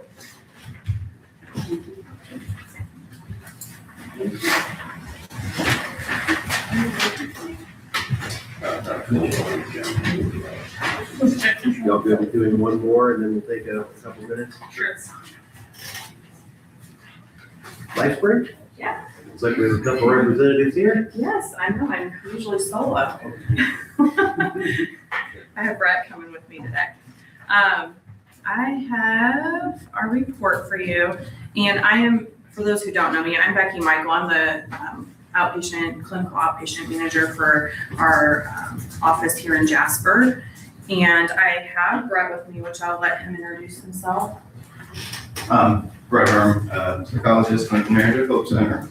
All right, do you want to do something? He would, all right. So for today, I thought I will update a little bit on all of our services. I know that what LifeSpring receives as part of just being the community mental health center in the county, that is predetermined. And I feel like most years I don't have that number, but that's something that I did get this time. So what we are, what the county, what's allocated to us as a community mental health center is $480,919 is what I have. 9:15? 919. Mm-hmm. And so I thought I would start by giving just an update on what all of those services are that we provide. And then I will probably focus it a little bit more on some of our newer services and let Brett share as he supervises some of those that we've expanded on over the last year. So we are one of 11 counties with LifeSpring, and so again, I'm out of the Jasper outpatient office. We also have 4 transitional group homes in the county, and Brett has a subacute facility, which is Hope Center. And then also in the last year, we have a crisis receiving and stabilization services, which he will also share a little bit more about that. And we opened that in August of 2025. And so with the services that we offer, there's no, we don't refuse services to anybody. So everybody has access to the services that we offer regardless of ability to pay. And I'm trying to see where that number is. So we had, out of DuBois County residents only, we get a lot of individuals from outside the county as well, but we served 1,526 unique patients in DuBois County from DuBois County. And then we also had 622 new intakes that we opened in 2025. Part of opening those services comes through our open access. So open access allows for individuals not to have to wait for a scheduled appointment. I think in this county, a lot of times we hear that there's a long wait time for individuals to being able to come in for services. And so sometimes it can be months. And so we offer an open access every Tuesday where individuals are able to come in and seek services. We usually block about 10 slots. We've had times where 3 people show up, and we've had times where we have 18 people show up. So it just varies. I will say we try really hard not to turn anybody away. Usually when we have more than what we have available, we're reaching out to our other counties to offer even a remote therapist to be able to offer an intake that day. And then we can continue going forward in our office as well. So with that, we have individual therapy services from age 5 all the way up. We have group services. We offer a lot of groups with our substance use population. We are trying to continue to expand and offer more mental health services as well for groups. Specifically, I have a therapist who's looking at offering more of it's a DBT group, which is focused a lot on building skills like mindfulness and coping. So she's looking at being able to start that over this next year. We've also done some integrated group services as well in the past, which focuses on both substance use as well as mental health. And I'm trying to think of, I don't want to miss anything because there's so many different things.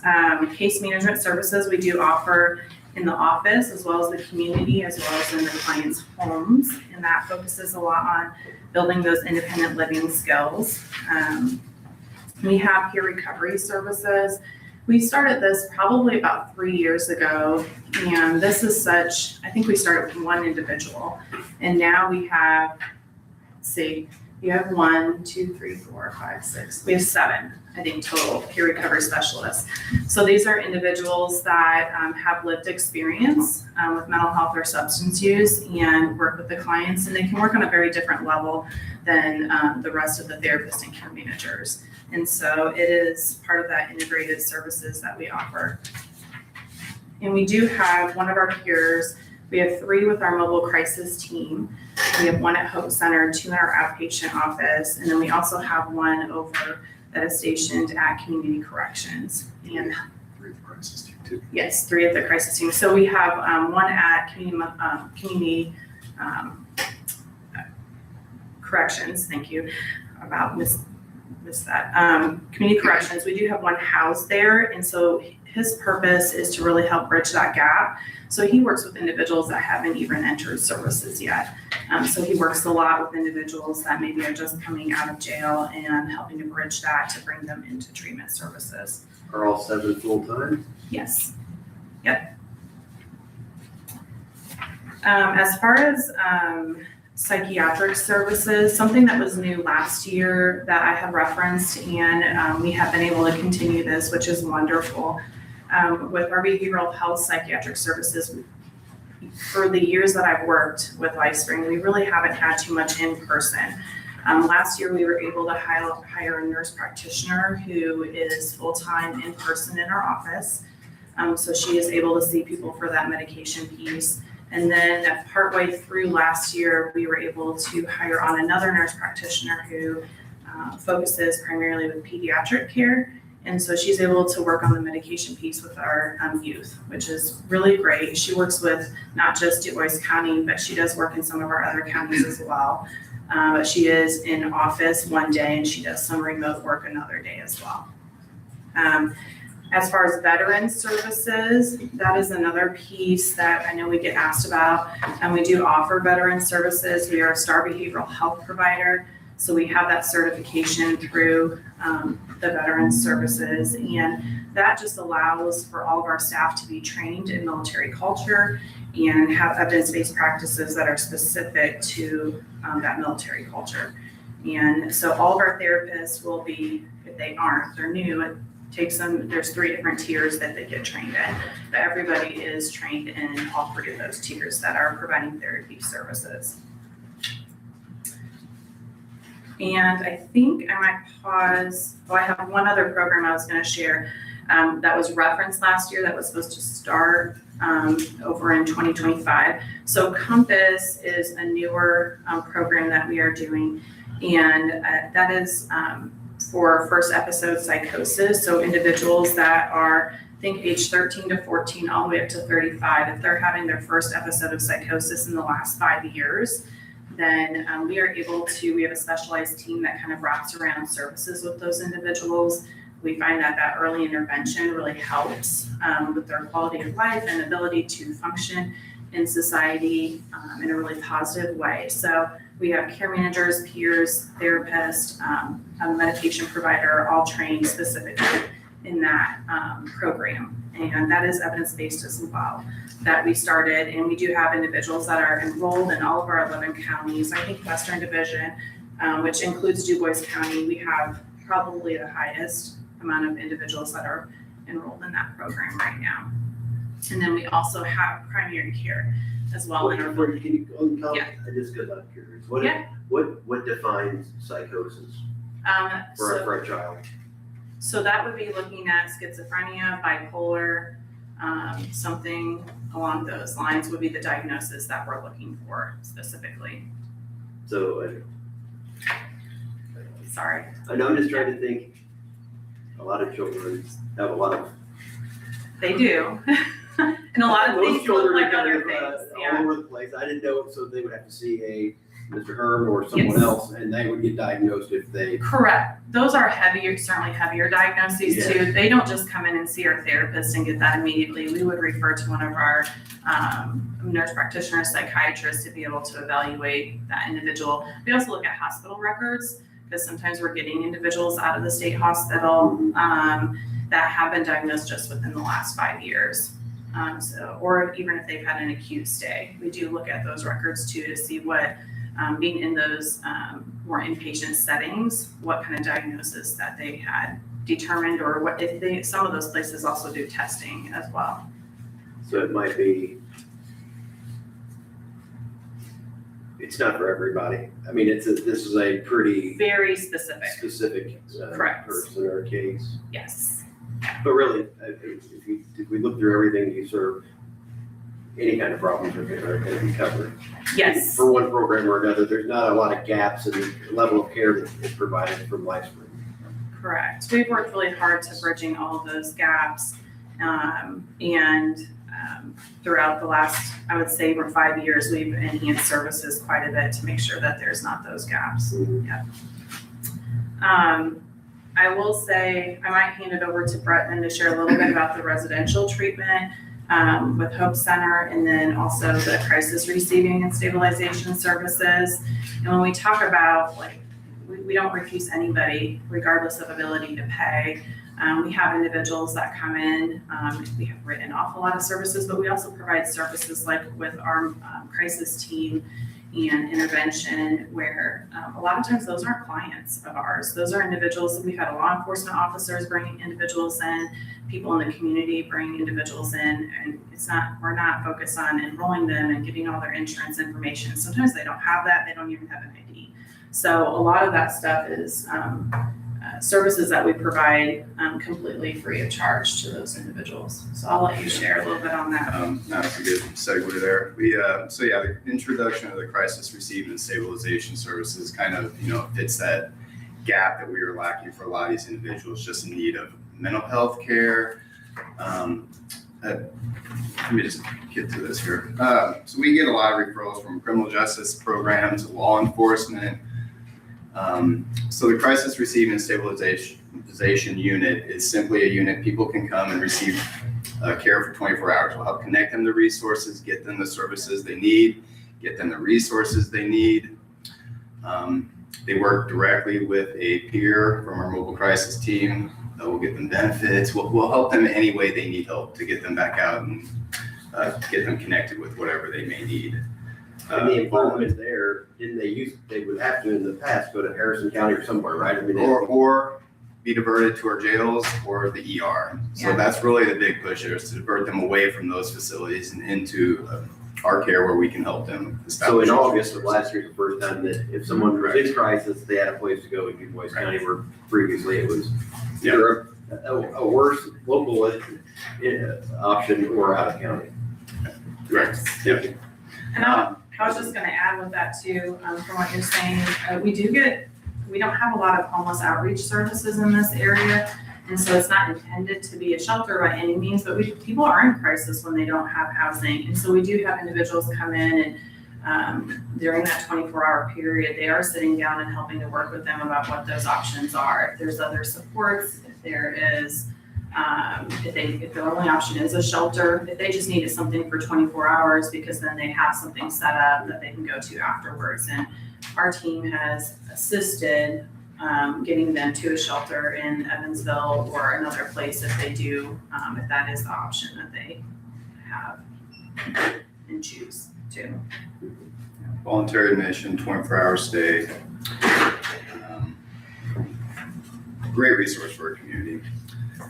In addition, I have the Hope Center. For those of you that aren't familiar with Hope Center, we are a 24-bed, clinically managed, high-intensity treatment center for substance use disorders. Substance use disorder must be present, but we'll also treat mental health illness as well, or mental health symptoms as well. Average length of stay is 28 days, again, completely voluntary admission. While there, they can expect a complete continuum of services, individual therapy, psychiatric, primary care services, case management, group therapy. We offer everything through the residential treatment program. Upon discharge, we'll do what we can to set them up for success. We'll often refer them or transfer them to sober living homes, set them up with outpatient services. We'll do everything we can to make sure that they're going to be successful in their recovery. One of the requirements is, well, I shouldn't say requirements, we encourage them to also establish sponsors through 12-step programs. Again, we want to do everything we can to really set them up for success. We've been home for just about 2 years now, maybe give or take a month or two, or I'm sorry, a week or two. In that time, we've received 550 referrals total. 150 of those came from DuBois County. Of those 550 referrals, 308 have resulted in admission. So we have seen a recent increase over the last 2 months. We've been averaging 18 beds at this point being filled. So pretty busy right now, but we do have some beds available. So the 550 was the total referrals, 150 of those DuBois County. 150 of those were from DuBois County, yeah. That's what I've noticed too, that it just surprised me, the individuals that I've met that are going to the Hope Center, they're not local people. Same. But it surprised me. Whenever I thought it opened, I thought we'd have so many people that other counties would just be on their own. But if the beds are available, we serve. And it is our largest referral county source, but. And I would think, something to keep in mind as well, I don't remember the exact numbers, but I remember hearing how much our population increases during the day just with the workforce. And so I do think we get a lot of people from out of county that are familiar with us just because they do work in the county, even if they're not residing here. So I don't know what those numbers look like for the Hope Center specifically, but I know that that definitely increases just in general what we see in our outpatient building as well. And again, I think opening the CRSS has been helpful, because I know when we first opened, people were kind of being dropped off at the door at Hope Center with all their bags. And it wasn't really appropriate for an admission, but they had nowhere else to go. And they're like, this is 24/7 facility, here you go. So now we also are able to kind of pull them in and work with them on that CRSS side and get them where they need to go. And is the Hope Center, is it based on ability to pay as well? Say that, sorry. Is that based on your ability to pay? We don't deny anybody. Right, that's what I mean. We will do what we can to set them up with benefits. If they don't qualify or they have a commercial insurance that we don't accept, we will connect them to another facility and get them the help they need. We do have some grants available through our community here that do help pay for services as well. Okay. Anything else for this? I don't have anything else. Warren? Yeah, I don't have anything else. Thank you, guys. Thank you. Thank you, guys. Thank you.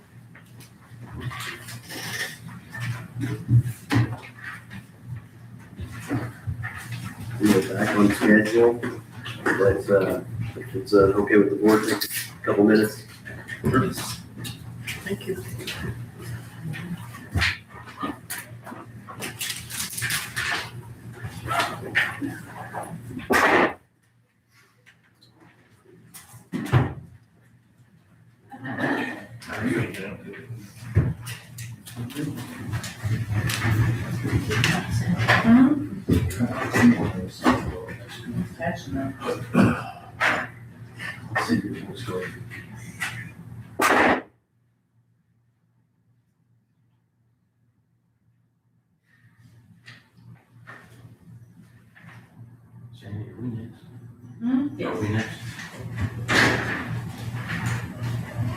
Yes, you are.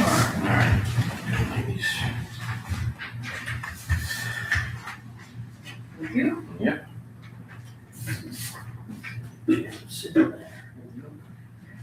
It's every other seat. Okay. We're still in COVID protocol. I just asked, are you social distancing? We just never came back. People like their own space. Good, you? You're on. No, he's actually had a baby this morning. Oh, okay. Yeah. Probably where you used to be then. You can tell he's good, yeah. Sandy Jared. Did he have it? I knew it was a boy. Tell me it was gonna be a boy. Yeah. That's it.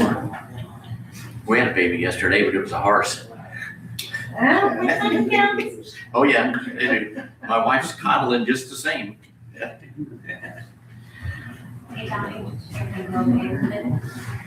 It's supposed to be in It's still early.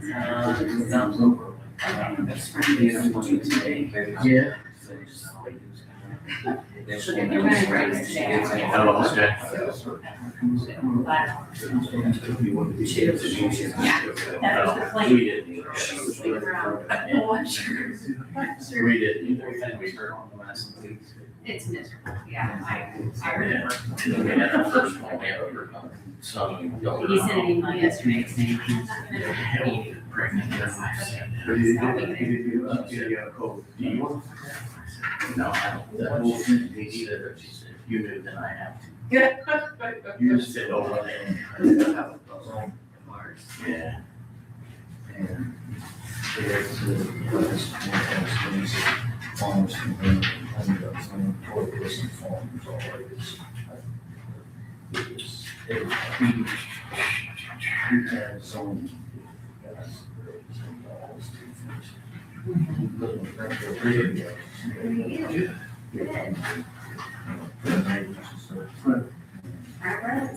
That's right. Makes me more nervous. Look. Good, very good. 20 yesterday morning. My wife called me. She said, "You have a baby." Yeah. Well, it's gonna be done. Yeah. You know what it is. There's no right way, not in this game. Especially here now. Yes, as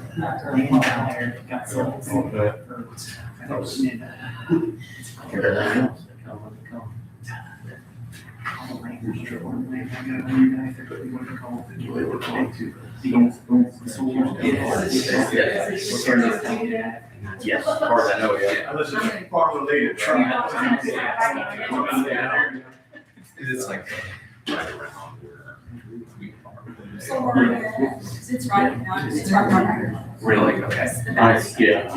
Okay. And there's nothing. Are you still on council? Like, Yeah. it's not, okay, sure it's gonna happen. You're gonna retire 1 year before I do. We need to sign up for those, I think they're. They've got 3 readings. So where are you guys? So awesome. Oh, are you? Yeah. 10:45. Yeah. There's a lot going on over there. My term's up in 26. Yes. The ride never ends. No, it is. He is coming straight up. Oh, is he? Okay, so we get a little. That's the simple. Yeah. Under her hands. Yeah. The big thing with us is. Yeah. And it's like that, I mean, some, I'm sure it's all good stuff, science, how do we determine the value of the house? Because our friends are coming up with a person. So that was our.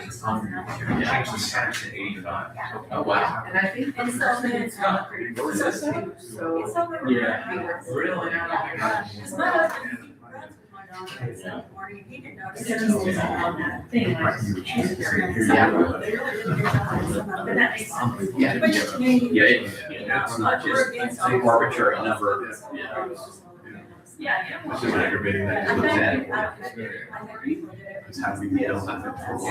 Hope you guys.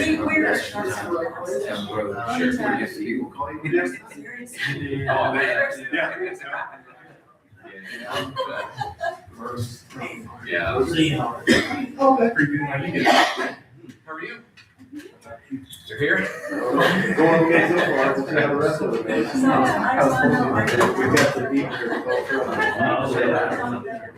You feel that way? Sorry. Sorry.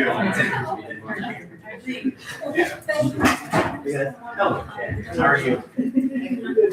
I'm just flat-handed everybody. I'm not running for anything. Once you start, you can't stop. I know. Yeah. Hey, Donnie, how are you? Yeah. Good to see you. Absolutely. All right, let's get back to it. We don't want to get behind schedule. Next up, we have the 2027 budget for the 4-H Council.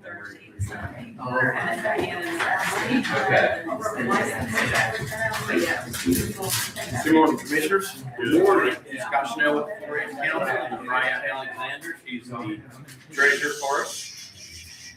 While you guys were out, I spoke with Brian, don't make me throw you out of the office. Thanks. While you guys had stepped away for a moment, I laid a document on placeholder there for you that we're going to review here for just a few minutes. First of all, we want to thank you guys for your support in the past and continued support of the 4-H program here within the county. We consistently get 750 kids enrolled in the program annually. That, of course, takes about 200 adult volunteers that also enroll and help the kids with the different clubs.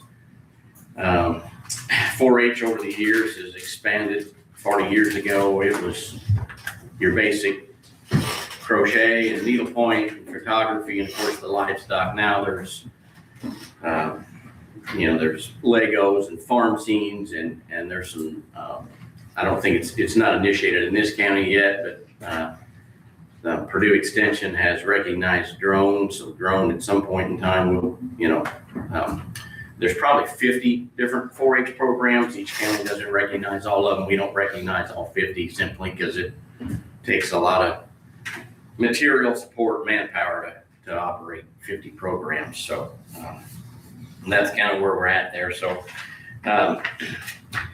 as you guys can see on the paper there, so kind of one of the big challenges is we lost our big renter for the year. The CDL company, they went to a place that had loading dock facility. We didn't have that. So they moved away from us. That was almost $24,000 in revenue that we were getting annually from those folks. We worked well with them. They worked well with us. They knew that, you know, the weeks prior to fair and right after fair, they couldn't hold classes, had to move their trucks and stuff off the facility for that time for us. But everything else went well with those guys. But unfortunately, like I said, they just found a little bit better facility where they could use some loading docks that had available to them. So, which is obviously for the trucking CDL guys, it's a big deal. So we didn't have to have that available. Also, the prices of, you know, I'm not telling you guys anything you don't know. The prices of goods and services in the county are, you know, they just continue to go up. So, you know, we see that all the time on everything.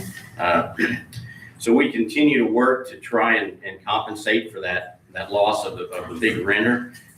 All of our facilities are rentable. If you guys go to DuBoisCountyFairgrounds.com, that's our own webpage. It is separate from the park, DuBois County Park. So you guys can go in there, you can rent all the facilities, you can rent storage for your RVs and campers and boats, whatever, in the winter.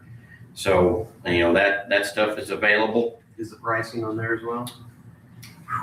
Yes, Yeah. they're doing an early bird deal this year, I think before August 1st, and then the price is gonna go up. Okay. Yeah. So those spaces are all available in there. So if somebody chooses to do that, you know, we have some, you know, every year, I don't know if it fills up, but it's pretty doggone close. So, you know, if you want to get on a good price, get an early bird deal, it sounds like now's the time. So, but to compensate for some of that, we've run a home showcase out there every year in April. I shouldn't say last couple of years. We're generating about $7,000 a year from that. We've had some trivia nights. 2 weeks ago, we were very fortunate that WBDC selected us, the 4-H Council, as their nonprofit for the Country Showdown. We generated some revenue from that.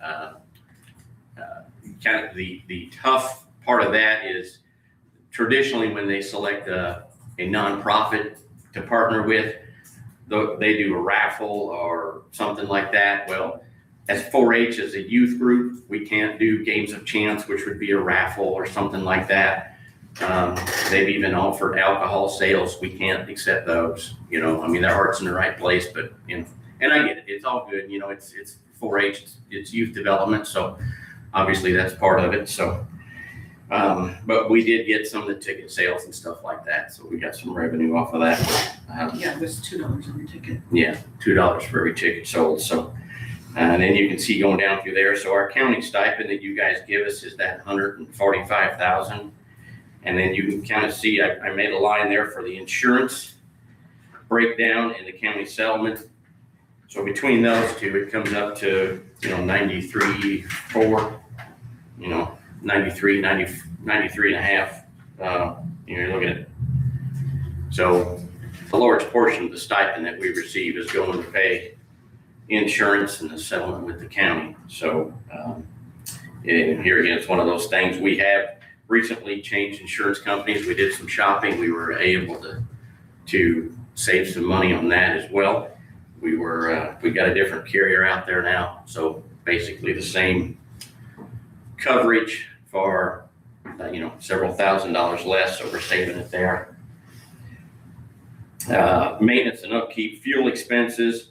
And now with some of the world climate, a lot of these rock companies and concrete guys and whatever they're adding material delivery charges onto it as, you know, they call it a fuel surcharge. Mm-hmm. So, you know, here again, it's just the price of doing business, but you can kind of see down through there some of the things that we've done.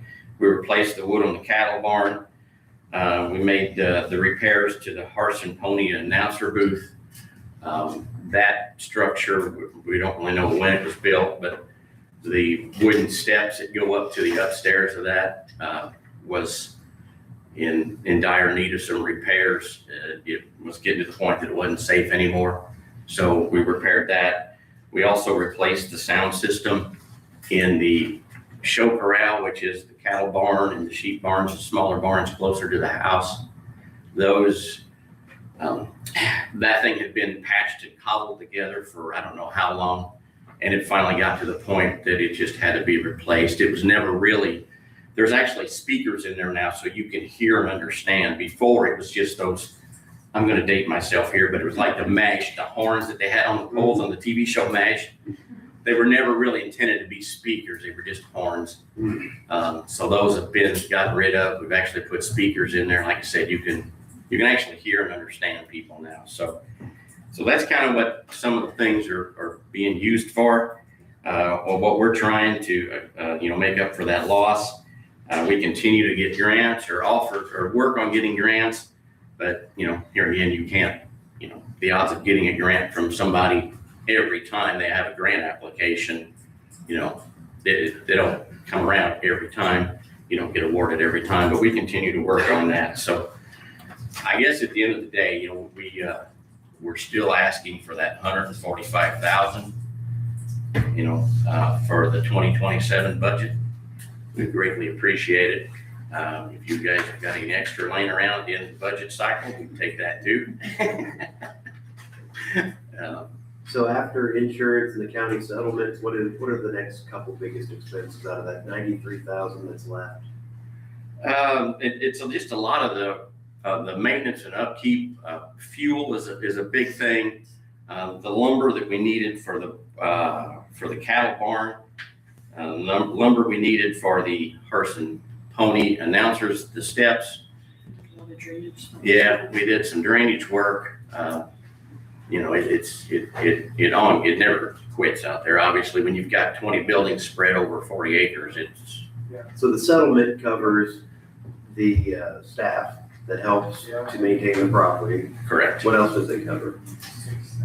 I think that is. Any other well. buildings and grounds? Yeah. I guess what I was getting at is that's not going to cover, like you said, if you replace the siding on a building. Yeah. That doesn't come out of that. That doesn't cover your building maintenance. You're paying that additional. Yeah, and we rely heavily on donations. We do a really aggressive donation drive. It generates some revenue for us.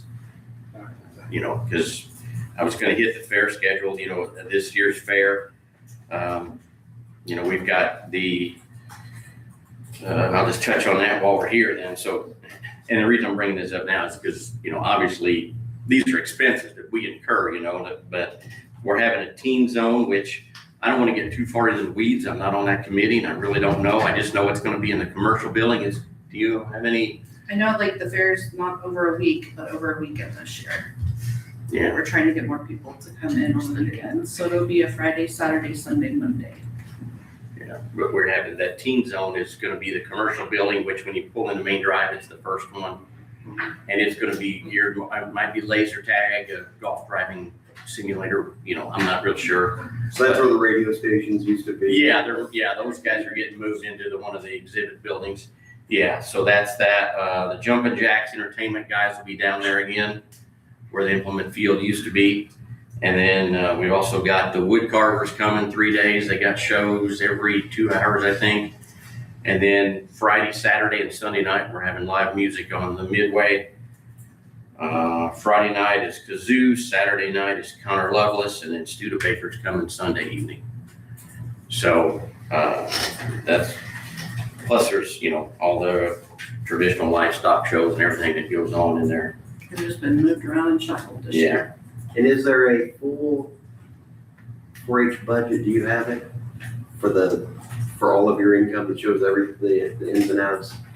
Not with me, no. Yeah. I would have I was gonna say We you have- had one in the past. I probably Yeah. haven't seen, so. I'm sorry, I forgot to bring that. Yeah. I mean, there's continuous maintenance out there that is just endless. I mean, Yeah. it's, because the buildings are old, the grounds period is old. Yeah. So the maintenance is just, it's endless. And we're kind of at every budget, it's at its max. Yeah. Yeah. That it is. Okay, does the board have any questions or comments? No, not at this time. So we'll leave it in the budget and we will, I guess, debate what amount to put in. We have a request for 145,000 and we'll go from there. We'll go from there. Okay, and one more thing, I don't know if somebody has spoken to you guys yet or not, and Donnie, a request to use some county equipment for fair. I think there was some discussion about maybe payloader or something. Nobody got all of us yet, but yes, Okay. usually we take one of our loaders out there, Okay, I'll have somebody, usually Ryder. yeah, we'll have somebody, I'll see him Thursday. Okay. And we'll see what we need, if you don't mind, if you guys are okay with I that. think we've always said yes in the past, but if you'll bring it to us in 2 weeks, whatever it is, Yeah. we'll just officially say yay or nay. Okay. All All right. good. Thank you. All right, thank you guys, appreciate it. Thank you. Right on time. Well, Max, if you want to come up, please. So I wasn't here the last meeting, but a new product was introduced, and I believe is that the main thing you're talking about? Yeah, just quick updates on just a couple other things, should only take a few minutes. Quantify specialty care. Oh, yeah, I can go back to I'm good. another one. I kept it in I appreciate that, thank you. I kept it in his folder for him. No, I didn't know we already had one. Yeah. So no, just, this will probably be a little redundant for you, Cerise, Nick and Sandy, but, Chad, just to kind of fill you in. So this is something that we are proposing, and I know my sidekick Mark, he's not here. I think he's down on the beach down south, but, he asked for us or for myself to come back in and kind of give you an overview of this, Chad. Shared 2 weeks ago, with the others. This is a new vendor partner that we want to bring in. And this isn't really replacing anything you guys are doing right now. This would kind of just be another bolt-on option. And this company Quantify, so they revolve around specialty infusions. They're basically a specialty pharmacy. And really what specialty infusions are, you're looking at your autoimmune diseases, you're looking at your cancers, you're looking at, these are expensive things that people are getting done. And a lot of with these infusions, they are done at facilities. What's really nice with this Quantify, basically what they do is they come to the member.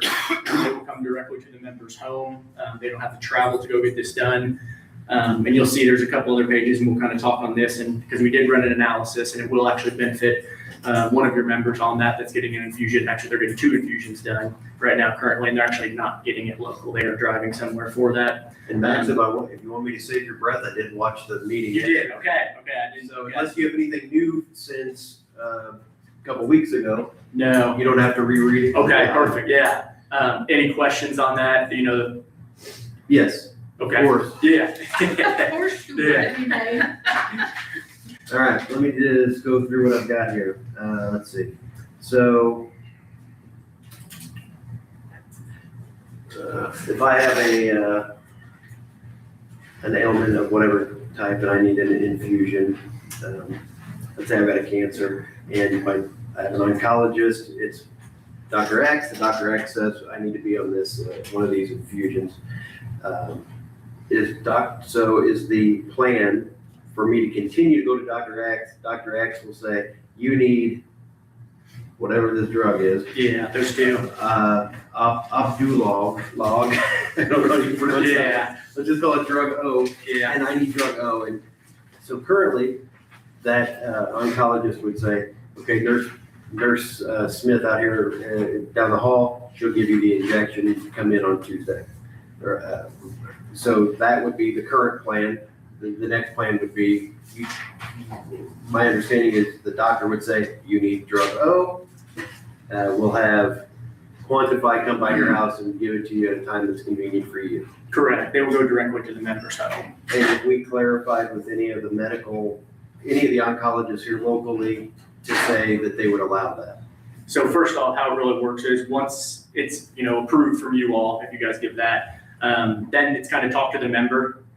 Usually it'll be from Mark here, it can be from our team or someone at Quantify. They will kind of just give them an overview of this, what could happen. When they say, yeah, it's something I would look into, that doesn't mean they're going to go on to it. What happens then, that triggers Quantify's clinical team, meaning their nurses, their physicians then will reach directly out to this specific member's hospital, their facility, their current, provider that is getting this done. And then that's when they will go over that.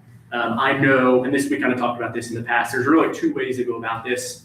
You can put this in, a lot of groups that we're seeing put this in right now, they're putting it in voluntary, kind of remember we ran out that international medicine. So the member would have to go on to that. I know there's a lot of groups that are starting to put in your plan docs, and it could become mandatory. Marcus thought about that maybe for like January 1st. Now we're just offering it, for it to be voluntary if this member would get it done. I know once that happens, if the member says, yes, I would be interested in something like this, when the clinical team and physicians at Quantify outreach to the current provider, it's about an 80 to 85% success rate that they agree. Because basically, you got to keep in mind too, if this provider's been seeing this person for 5 years, they have a good relationship, they get a call out in somewhere and they're like, hey, who the heck's Joe Schmo wanting to now work with my, member. But like I said, once they make contact with the provider or the physician, it's about an 85% success rate that gets moved for that member to be provided at home. Because my concern is I have an oncologist I've been seeing for a while. Somebody that's on one of these is probably going to be pretty concerned about their health. This isn't aspirin. Yeah. And if I think, wow, they're going to take away my doctor, or they're going to make me do something. I'm so used to having that certain nurse practitioner or whoever do my infusion. I feel comfortable there, and I don't want that messed with. So there's always a fear when there's something. Oh, exactly. So I definitely get that. But on the other hand, my main concern is that the oncologist just says, I'm not going to let somebody I don't know provide an infusion at someone's home. And what if it goes wrong? There's, at least if they're here, there's an oncologist on site. Exactly. So I guess that would be my second question is, what if the doctor just says, I'm not having it. So if you're going to have Quantify happen, what if they're one of those 15%? Exactly. Maybe we have it mandatory. Yeah. If it goes into your plan docs, it would have to be changed like that. That's why we kind of suggested doing this voluntary at the beginning, since you do have one member that's getting those two done. But obviously, this would also be set up for maybe for further members going down the line if something like this does come up. But like I said, it still comes down. There's still 15% chance that this provider, this facility is going to say no. I do know once this happens, it basically doesn't just take that provider out of it. There's constant communications from Quantify's clinical team, and there's data shared between the two. So they're still all in, I guess, cahoots together and working together for this member.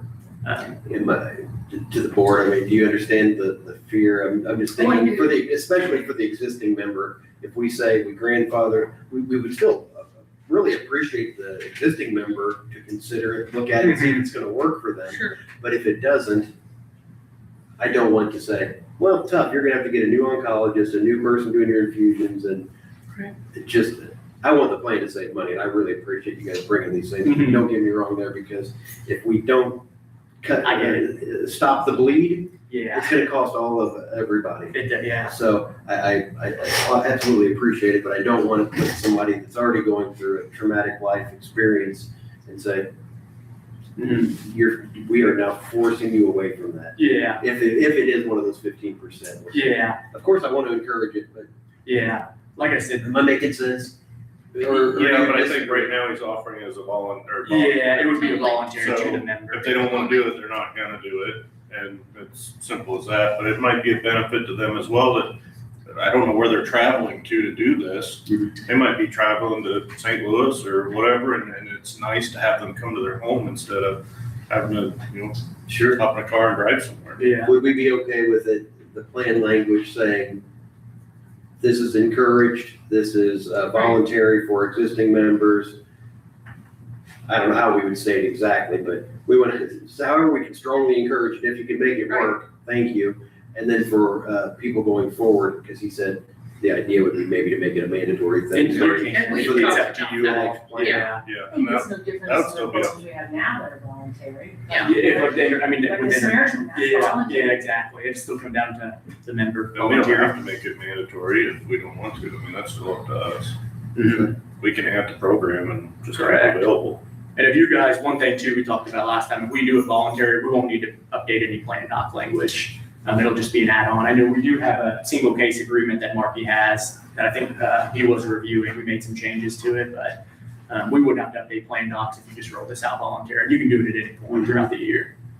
Are you gonna be bringing the contract or is Greg still reviewing? Great, yeah, we had to do some, you guys requested some changes to the contract, add some counting language into it, so I actually just got that right when I was walking in, so I'll get that over to him. What is, like at the Laney Foods Cancer Center, my mother had cancer, but that's been many years ago, 17 years ago she passed, so I haven't been in there, I don't know what the nature of how they're doing.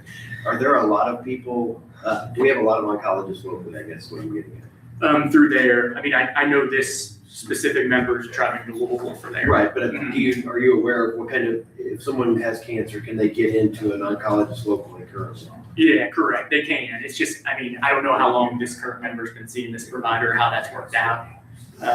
They may have got connected somehow, I kind of was actually before, I think, me and Marky's time.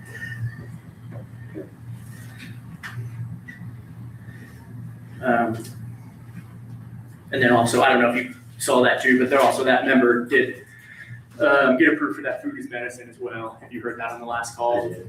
Which is $500 a month in groceries for their nutrition, which is nice. It's delivered directly to their home as well. So in any of these cases, we say to the employee, if you do this, here are the benefits, it saves the county money, that's why we like it. Mm-hmm. You'll get the same medicine. Mm-hmm. And in addition to that, they'll come to your house and you can get groceries, right? So how does this company make money? So you're paying directly to this company. So basically right now, when this member's getting this done, you guys are getting billed directly through, it's hitting your medical plan, it's because these infusions are filled at the facility down there. So this company then, if you look at that third page on there, it breaks it down, you would be getting directly billed from Quantify, that Quantify annual price compared to the annual treatment paid now. Right, so they charge us X dollars for the same medicine. Exactly. And the reason why it's going to be a lot cheaper is obviously when you go to a facility, there's facility fees if you get it done in a hospital setting.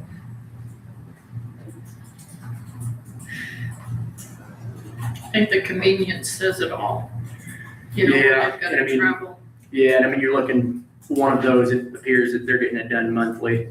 So the drive time, and also that, I mean, that comes out to about $6,000 a year in groceries that they get directly from the dietitians that would work with that member as well. So that's just their way of sweetening the pot to get people to hopefully use it so that. That too, but also there's a lot of, we've been doing a lot of demos with this group. There's a lot of scientific backed, when people are getting these certain infusions done, different food reacts different with these infusions. And there's a lot of dietitian studies on this that if you actually are deficient in certain areas that this can, I mean, the body doesn't accept it as much. But yeah, correct. That doesn't come, that 500 is included. That's not an additional fee to anyone or the county or anything like that. And I'm not sure about my language here, but sometimes these drugs, these infusions are mixed, right? They are not, it's not again, I'll go back to Tylenol. You get Tylenol anywhere across the country, and it's pre-mixed, it's pre-portioned, and it has a good shelf life.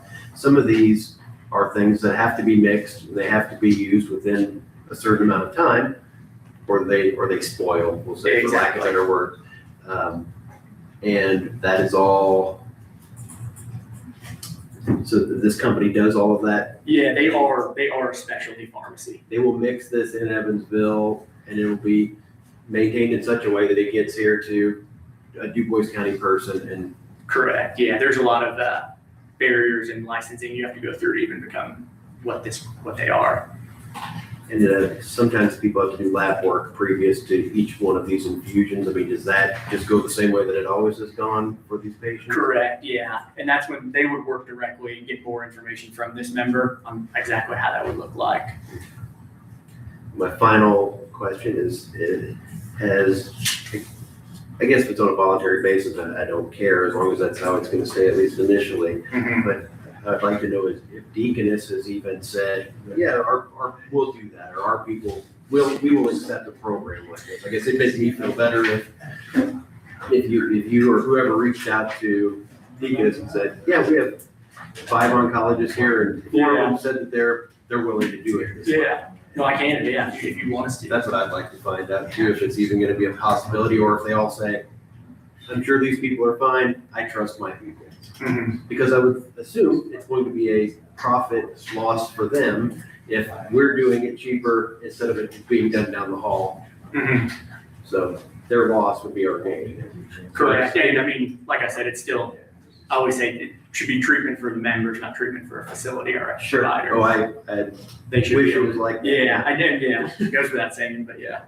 So I appreciate everybody letting me get those questions out. But I would like to hear what Deaconess has to say about it. Short of that, if we want to put it on and nobody's going to be mandated at this point, I'm not saying I wouldn't be in favor of making it mandatory for new people, but that's where I would stand. Any other comments from the board? Are you guys in favor of implementing this? Yeah, I thought it sounded like a good plan, I- especially voluntary. I mean, Yeah. Yes. Okay, I'll move that we approve using, once we get contract language in Yeah. order, that we approve using the quantified specialty care service on a voluntary basis for our members. I'll second. Any other discussion? All in favor, say aye. Aye. Motion carries. Real quick, I just want to do a quick update here, and then won't take up too much of your time, but some good news, update on the clinic, the Deaconess Clinic. Thank So this is, and I don't know, Marky gets these monthly from the clinic. I don't know if he shares this with you all, but we kind of break it down even further with our actuary team. So this is basically looking at 5 months worth of clinic data, meaning how many members are using the clinic versus, what you guys pay versus what you're projected in savings on those. So just breaking that down, I mean, you guys are using the clinic a lot. You'll see through the 5 months, you're averaging about 100 office visits a month. But what was really big, and me and Marky talk about, is if you look at those generic RX fills, you guys are filling over 100 prescriptions through the clinic each month. And, as we talked about with this, the clinic is 100% free for the members. I know I'm bugging Marky all the time about, hey, can you give me updates on the employees? And I know he's getting a lot of good feedback on the clinic. And as you can see, you guys are almost about $80,000 in savings through the first 5 months of this year. So I think it's been a great benefit for the county and for the members on the plan. So it saved the plan, like on the RX bills, saved us $11,000 because we weren't, at a minimum. And it saves the employee at a minimum, Exactly. $5 each time. Exactly. So Yeah. So I think it's been a win partnership with you all there.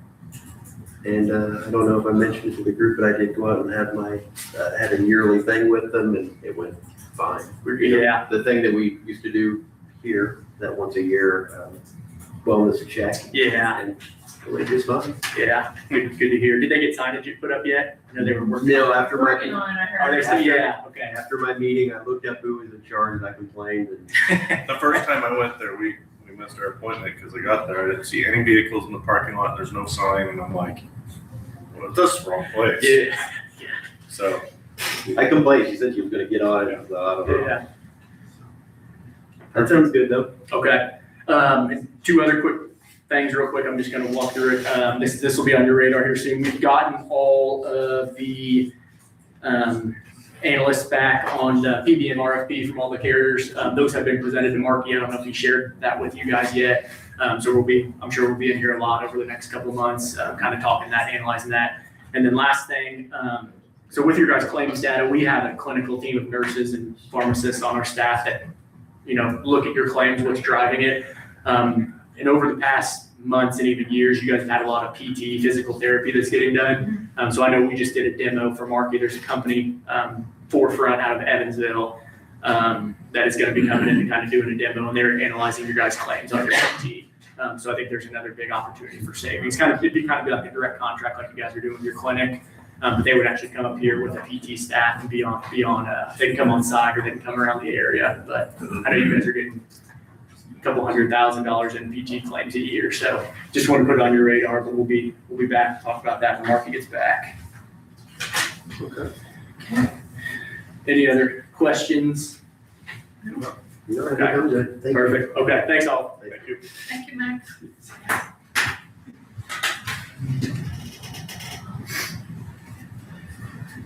Highway report, Mr. Leakin.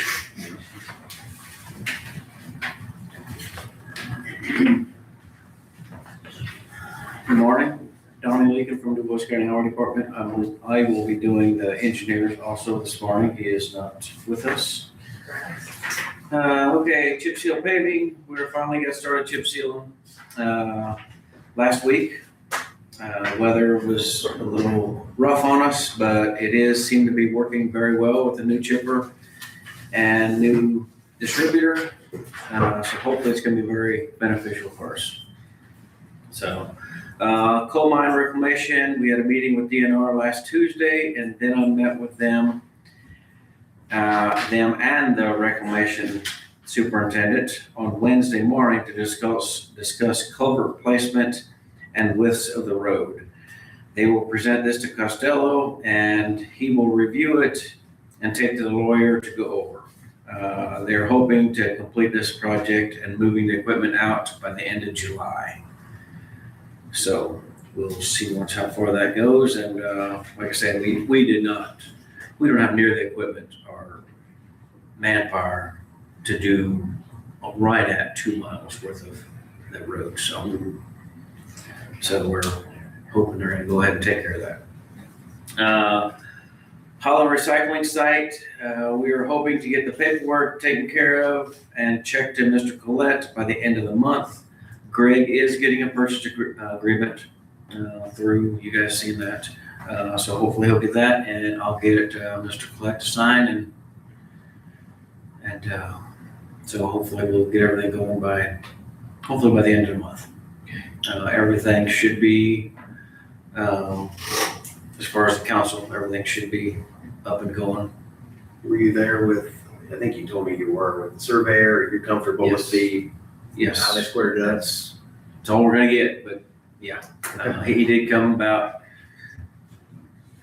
13, 14 inches away from the fence, and then he came out straight, so. That's good, we can mow around the thing that. Yeah. We do. Okay, and new dumpsters. We ordered 15 new dumpsters for the sites, and we need an additional appropriation of $15,000 from the solid waste to the dumpster site. Anyone have any opposition to the additional appropriation? No. No.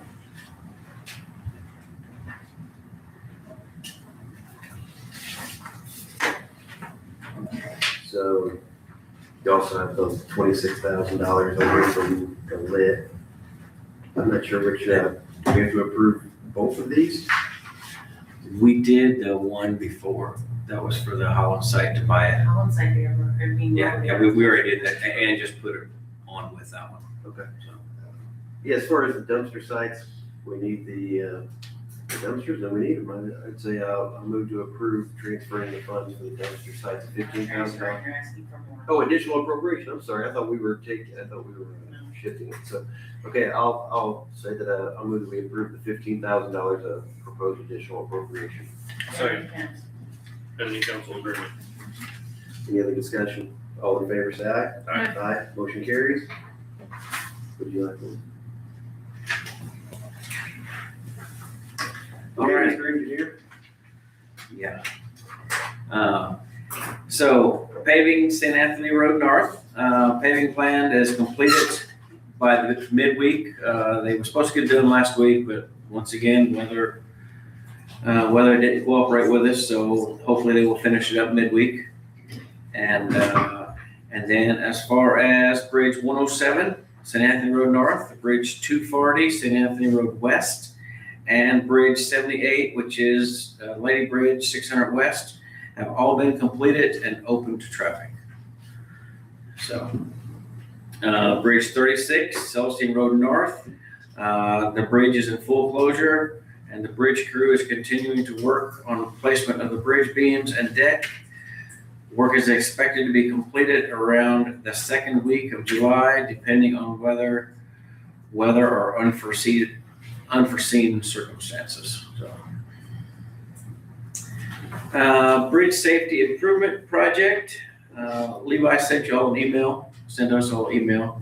So you have got all that, and I do have the papers here. Levi is recommending you to accept this. Okay, again, this is the one with 90% federal funds, 10% local. Yes.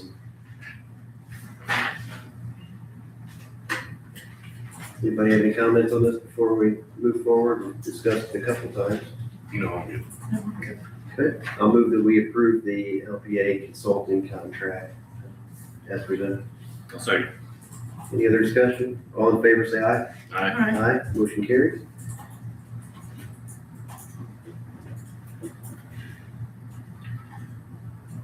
Okay, suspension of gas tax. Levi sent an email with the press release from AIC and some additional information. This will impact the highway department funding, and there are concerns of being able to execute the planned projects for the year while having enough money to operate in the green. We are bringing this up for awareness as the highway department may need to ask for extra support from the council. At this time, we want to wait and see. So hopefully nothing happens, but we don't know with the gas tax and all, it's not looking. Hopefully they find other funding sources. What is our piece of a gallon of gas? Where's what? What is our piece? There's like, what, 65 cents of gas tax? And it's broken up into federal, it's broken up into 7 different things. Yeah, to be honest with what it is, I You don't don't know know for for sure exactly what it is, but I guess my other question is, how do we, so usually if something changes with the tax today, it doesn't impact us. 2 months from now. So that's how this one works? I think that's what Yes. we talked about this weekend when we run our training. Because, so whatever revenue we used to get, 2 months from now, what we expected will not be there. yes. But I think the state auditor, comptroller, treasurer, and somebody else talked about meeting and maybe getting us some other kind of money. But Using surplus dollars. to not backfill surplus, it. that they said it was gonna be already appropriated dollars, but they have not given us anything. So I wasn't 100% certain how that worked, because I'm thinking of some of our taxes, we collect them today and we don't get them for a year and a half. Right.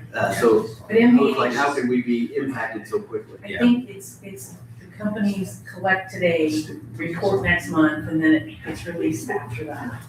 Okay. Yeah. So the problem is, one of our pre-planned projects, if we had expectations of income, the income won't be coming potentially, and so we're just kind of putting it on pause. Yeah. Got it. Yes, yeah, the 650 South gravel to chip seal. We're gonna hold off on that till the end and see what happens, and hopefully, we're gonna really try to do it, but we'll see. That'll be the first road that we'll have to take out. So, okay, roads around Crossvine Solar Project, general updates. AES installed the 35-mile-an-hour speed limit signs for the temporary work zone speed reduction. They did pay all the signs, and they did all the labor. So they paid for all of it, so. I don't know if you guys have any discussion on that or not. AES is planning to do a turn radius improvement on 800 South at State Road 161 and Holland Road Northeast. It's right past the cemetery, if you guys know where all that's at. They're bringing in some big trucks, long trucks, so they have to do a little improvement around, and I did tell them that they had to get a permit, road board permit. So they'll be getting that with me. Crossvine solar traffic was reported on 585 West. The road is not bonded, and the concerns have been passed along to AES. AES is going to install signage at the ends of the roads to alert construction traffic not to use that road. And I have asked, I don't know if you were on the email, but I asked Levi Yes. to give it a review, and if there has been any damage that we can attribute to them, I would like to be let know that, because it's not fair to the community to have to pay for any damage that they're doing, so we will, we'll hold them accountable. Right. Okay. The north end of the Holland Road Northeast, the roadway damage that will be needed to be addressed. AES has been informed, and they will coordinate with the highway department on a fix. So No use to go in there and fix it now. We'd rather them wait a little bit, unless if it's safety wise, then they will actually go in and fix it immediately. But right now, they're just tearing it up. It's basically just a rock road in a couple of different spots, but no use to go in there and fix it now and tear it up and fix it again. I mean, if we have to, they definitely will. Yep. So, let's see, AES has adjusted various construction signs as requested and added some additional advanced signage to help promote drivers. So they do seem to be working with us. Hopefully they keep working with us. So that's all we got. Got any questions for me? I don't believe so. All righty.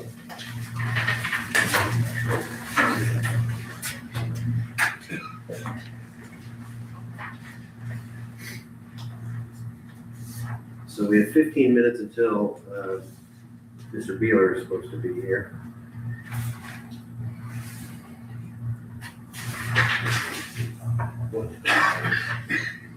As we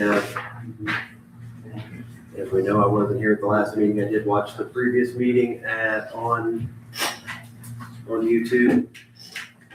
I wanted to bring up that I don't know, it concerned me that there were outbursts from the crowd and that there were some decorum issues, in my opinion, at the last meeting. So here's what I wrote something up here as I just thought about it. I just want to clarify for the public and whoever else, and for the board, this is my stance on it. I think it's the stance that we've previously approved. We have decorum rules. They've been posted out in the hallway for several years since we've implemented them. They're located in the dais up here too. Whenever somebody comes up, they're welcome to look at them. But pardon me? And they're on the website too. But I just want to clarify that order has to be maintained, and when conduct disrupts the meeting, it won't be tolerated. Under the Indiana open door law, citizens don't have an automatic blanket right to speak at public meetings. The law primarily guarantees that the public has the right to attend, observe, and record government proceedings rather than actively participate. When we came into office, we thought that didn't go far enough, and we want the public to be actively engaged. And we probably within the first month, we put as a part of every meeting a public comment section, because we want there to be an opportunity every meeting for people to say what's on their mind. So we allow it, but it isn't guaranteed or required. If disruptions happen, the way it'll probably operate in here would be there'll be a warning, and if it doesn't stop, then the officer does have a legal authority to order the individual to leave. If the person doesn't leave, then it goes from there with law enforcement or whatever. But I don't think that'll happen. Everybody that has ever come in here, with very few exceptions, has been a good person. They care about the community. They're not out to do anything wrong. It's just people get passionate. I understand that. But, I want us to treat the people that are here with respect, and we require the same amount of respect.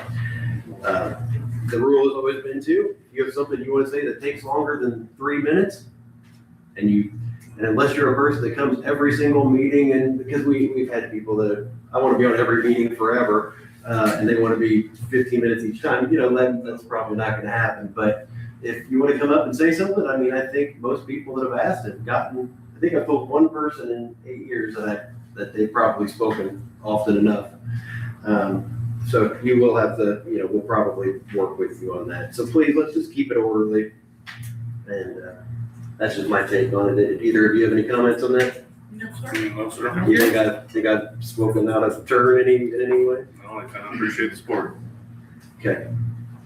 And again, I want to clarify that I don't like when people show up. I don't necessarily, it gets tense sometimes, but I feel uncomfortable. I mean, I'm a human too, and when people are tense, I get tense, I get it. But my goal is always going to be to treat people with respect and care and kindness, love, all that good stuff. And we just want to keep the decorum. I guess I'll just stop it at that. So thank you for hearing me out. Let's go through some miscellaneous items. The first one is a tourism board, tourism commission board. We had Mr. Schneider drew up a, let's see, it's a ordinance establishing the DuBois County Tourism Commission that was made in, I believe, 1997. And due to some changes in the rules, there are some changes that need to be made to the makeup of that board. I think we discussed it or you both discussed it at the last meeting, and the decision was made to remain at 7 members on the DuBois County Tourism Board, 2 members to be appointed by the Board of Commissioners, 1 for the County Council, 3 from the mayor or City of Jasper, and 1 from the mayor of the City of Huntingburg in terms of 2 years. The only point that it sounded like was a question or something that we could modify the terms would be the political affiliation rule. So if we have some boards where you can't have more than a single person majority from a single party. So a 7-person board, 4 to 3 would be acceptable. Is everything I'm saying correct to where you were last time? And I believe the 2 of you said that you were okay with leaving the political requirement on the board. So I guess I can see the pros and cons of it. If what you don't want to do is have the majority party kick all of the people of the minority party out of positions of power in the county, and so that's one good reason of keeping the political requirement. One of the bad parts is these aren't positions where people are getting paid. They're not getting much. They're not getting recognition. They're good people that want to help their community. And sometimes if we have political affiliations, it makes it more difficult to fill them. I know, I don't remember what the position was, but I know we went through 3 or 4 people one time trying to fill a position. We found quality people. Oh, wrong party, wrong party, wrong party. So it wasn't on the tourism board, but my understanding now is that the rule, as Mr. Schneider sent it to us, said that the law, if we have a political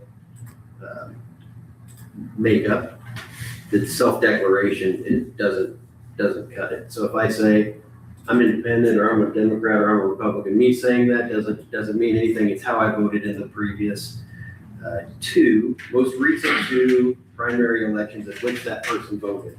So if I was a person and I voted Republican in this last one and Democrat in the last one, I don't know what that would make me. Well, and he also said that you can have a party chair that you can ask, but there is no independent party chair. Right, so if a person said, well, I'm not a person of either of the major parties, the law only allows for you to get the signature of the party chairman to say that, yes, you are in fact what you say you are. So they have no way to do that. So the way it looks now that the people that we have appointed, we would have a lopsided board. Is that how you both read it? So what did the party makeup end up being with if the independents are not independent? The way it looks now is what people are stating is that 3 of them are stating they're independent, 3 Republicans and a Democrat. Okay. But if we go by what the votes are, it's 1 Democrat and the remainder Republicans. So what that would mean is we keep the political portion on there, we would have to make a determination on how to rectify this because we're in violation of the rule. So we could either keep 1 Democrat, 1 Republican, then we were gonna have to find a way to, I guess we'd have to get rid of. Is that rule per the time of appointment? I guess if you're appointed to a board and then you vote in a Democrat primary and you're considered a Democrat, and then in the next primary you vote Republican. 2 previous. It's 2 previous? Okay. I'm just trying to, So if you split. if they're on the board already. I think our rule, I think what we would be held to, the standard would be, what are you at the time of appointment? Okay. So you voted Democrat the last two, you're on the board. I don't know that I haven't seen anything within the law that says you must recertify every 4 years that these people are still the same party that they were when you appointed them. I don't think there's any rule like that. But we absolutely have to be in line with this if we keep that at the time of appointment. Now that I think we're aware of that number, then we would have to take some kind of an action. He did prepare the ordinances 2 different ways Okay. and without. So again, I see I think I mentioned what the pros and cons are. I hate the idea of having to change the members, but at the same time, I don't like the idea of being one party being able to stack the deck. Even though currently that's my party, I don't like the idea of a party stacking the deck. I would generally agree with that, but the majority of the boards that we appoint don't have the political. Right. And tourism, is tourism gonna be one where you're gonna have the Republicans up in arms about something, or the Democrats for that matter? I don't know that it's a political, it's not much of a political hotbed, I wouldn't think normally. I'd be comfortable with removing the mandate that they must have a political affiliation noted. But it's not gonna hurt my feelings to, you voted to keep it. It's just gonna take additional work to find new boards. We'd have to find 2 new Democrats to replace 2 of the Republicans on the board. So I guess if we have to lean, I'm gonna lean towards removing the qualification. I think we know where you were standing. I think we need to keep it. Okay, so Commissioner Stefano thinks we should keep the political affiliation. I do.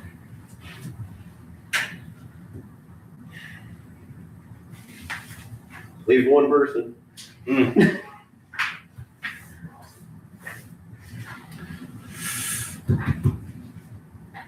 Yeah, I hate changing the board, and I know we have to do that if we keep the affiliation.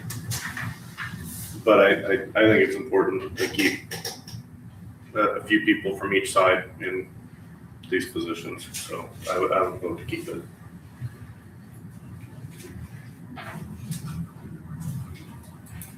Yeah, I'm just rereading what the attorney sent to us.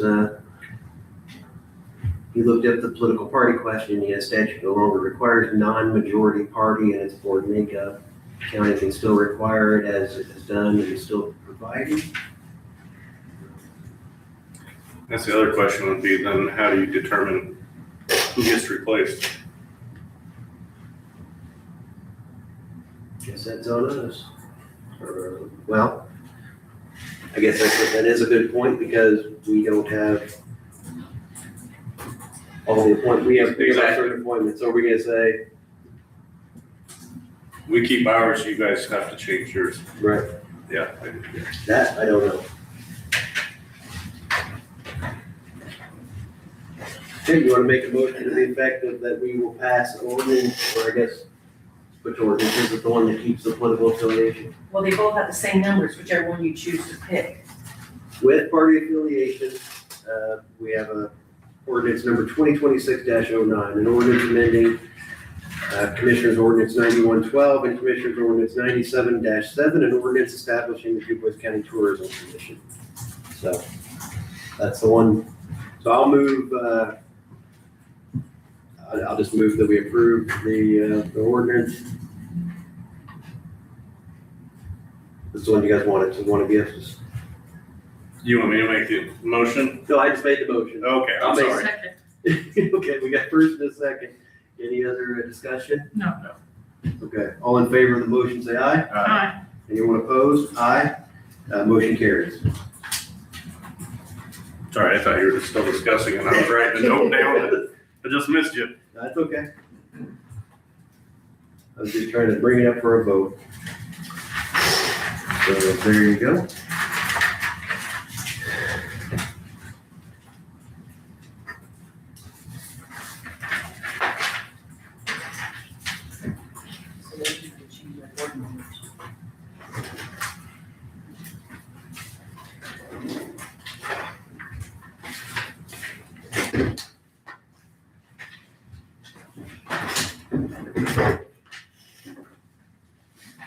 Want to reach out to Greg and find out next steps? Just send an email right now. If I do it now, I'll forget it. All right. Pretty easy to see this.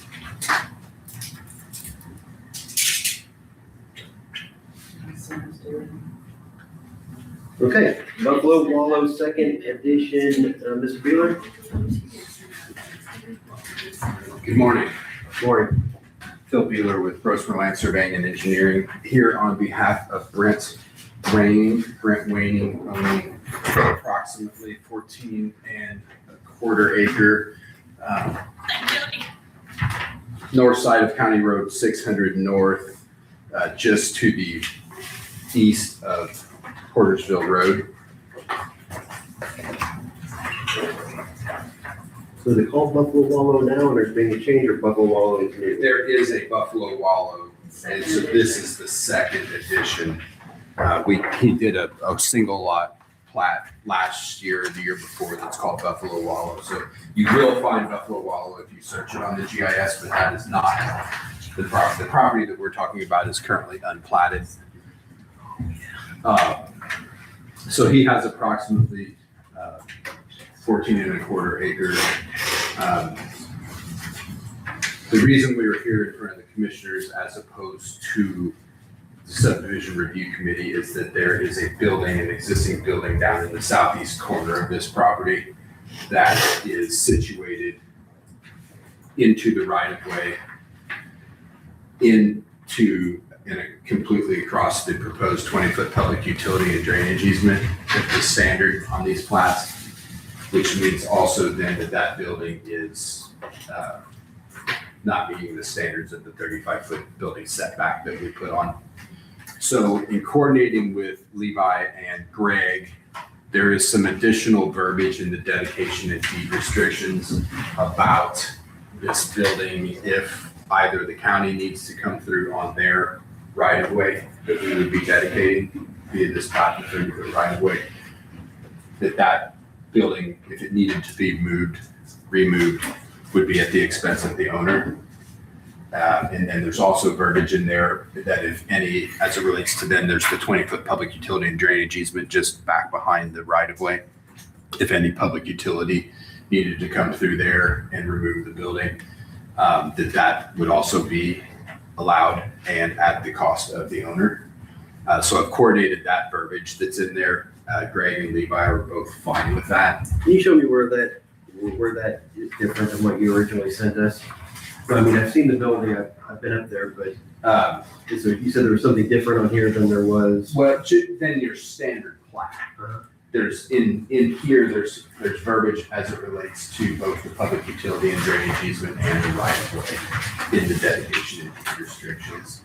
So is it fair to say that we are saying we are allowing the second edition of Buffalo Wallow, which is with the this understanding, two lots. right? Yeah. Which is with the understanding that there's a impeding structure. Which when explaining this to Brent Waning, because he's acknowledging, by him signing the dedication and deed restriction, he is acknowledging that he would be the one responsible for the removal of the building. He made the comment to me that he was going to be removing the building at some point in the relatively near future anyway.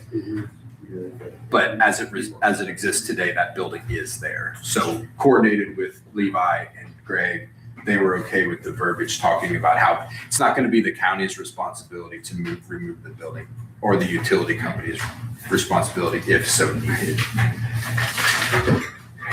And then technically, the reason why we are here in front of the commissioners is because of the standard in the ordinance of the 35-foot building setback. So we are seeking a variance from that standard because obviously that building is completely in front of the 35-foot building setback. So we would be seeking a variance from that. And I have a note, the surveyor's note right here in the middle to that same effect, that presuming that it is approved, you know, to have that evidence on the face of the plat that a variance for the setback was approved by the commissioners on this date. So it's saying two things. One, we're acknowledging that it's there. Two, we have to get rid of it if we tell you to.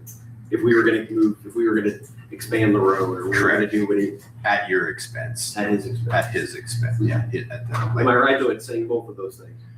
It's saying both of those things, in the right of way, in the utility easement, and then variance because it's in front of the building setback line. Because that's what I was gonna ask you about today when you came, was that I'd like it to be written that way, so I'm glad that it is. Yeah. So there's verbiage addressing all three of those points on the face of the plat. In the dedication and deed restrictions, in here, there's verbiage that's not standard. And then there's also the surveyor's note here acknowledging the variance of the situation with the setback line. So you're gonna get our consent, but then the subdivision board is gonna be signing it. I believe I have it set up for you to sign. Says Levi, Sheila, Kim. Let's do the second page. Did I? I think this is under the subdivision. First mistake of the day. Hey, it's 11:15, that's not bad. Yeah. I tell you what, my intent was to have you guys on there. So can I go back and change that and I'll bring those back? Just, well, before we do that, does this look like it's agreeable to the board? Yeah, I think so. I think it covers all the bases. Because I don't think we're gonna do anything on this road in the next 30 years, but the idea is I still like us having the flexibility to take care of it if we have to. Right, I agree. And that's, That was in there, so. okay, same for you, Commissioner? Yes, I'm sorry. We will be here for another hour. Okay.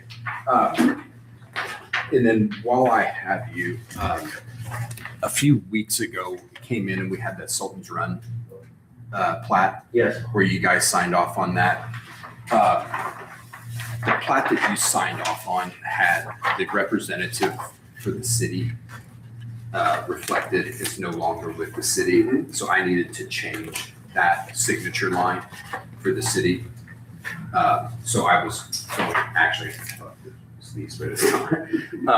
need to bring those back up and get you. Nothing has changed other than that signature line. So I just needed to get signatures from you guys. I thought maybe we could do that today. If that's okay. Wouldn't be a problem. No, I don't see any issues there. It's fine. Perfect. Thank you. We're gonna wait till he comes back. Okay.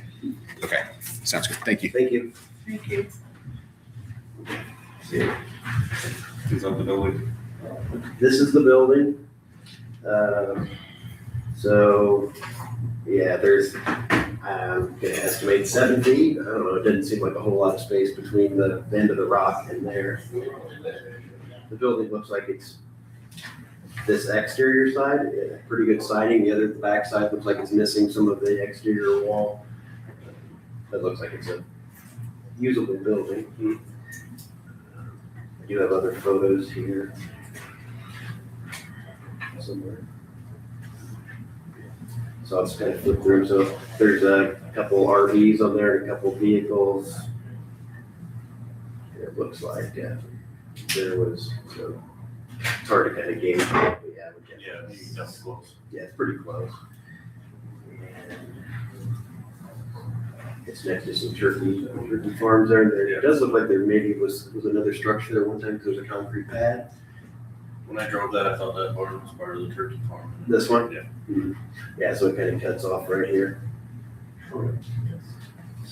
Okay. Yep. Let's see.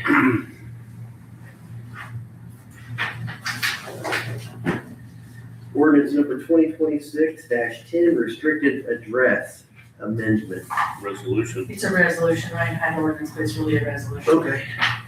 It's still the same numbers, just a resolution. Big laws changed and added another person that can be a part of that, so greater than they do. So for, anybody have any problems or questions with this one? So resolution number 2026-10, amending the commissioner's resolution adopting restricted address policy. I'll move that we approve. Second. Any other discussion? All in favor, say aye. Aye. Aye, motion carries.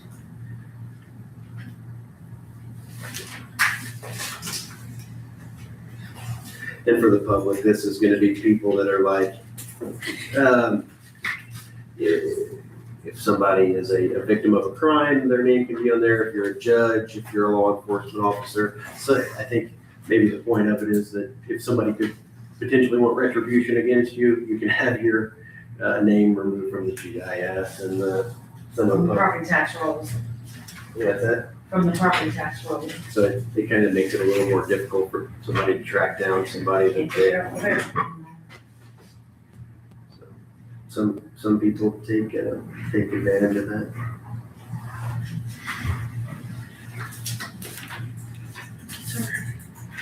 Okay, next one, I'd like to. Yes. Yeah, we made that.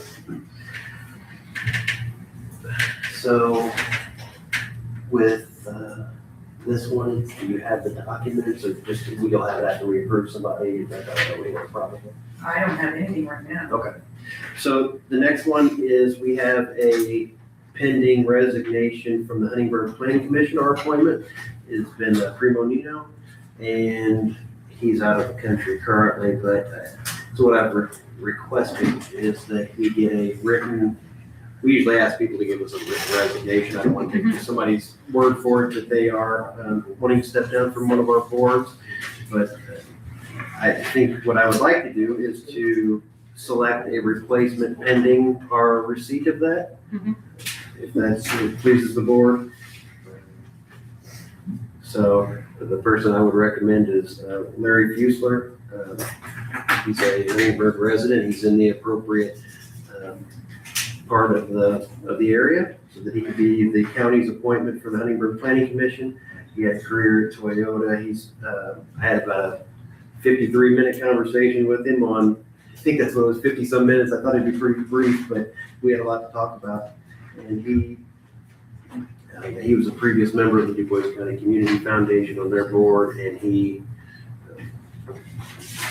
I just asked that he would keep us updated if he was to be selected as an appointment. He said he was fine with that. He works as a transportation director with Southwest Du Bois School Corporation, so that's another insight that he'd be able to bring. So that would be who I would suggest for the position. Does anybody have an alternative?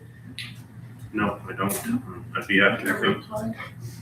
Okay, so what I'll do is I'll make a motion that we accept the Larry Fusler being the Huntingburg Planning Commission appointment from the Board of Commissioners, pending receipt of the resignation of Primo.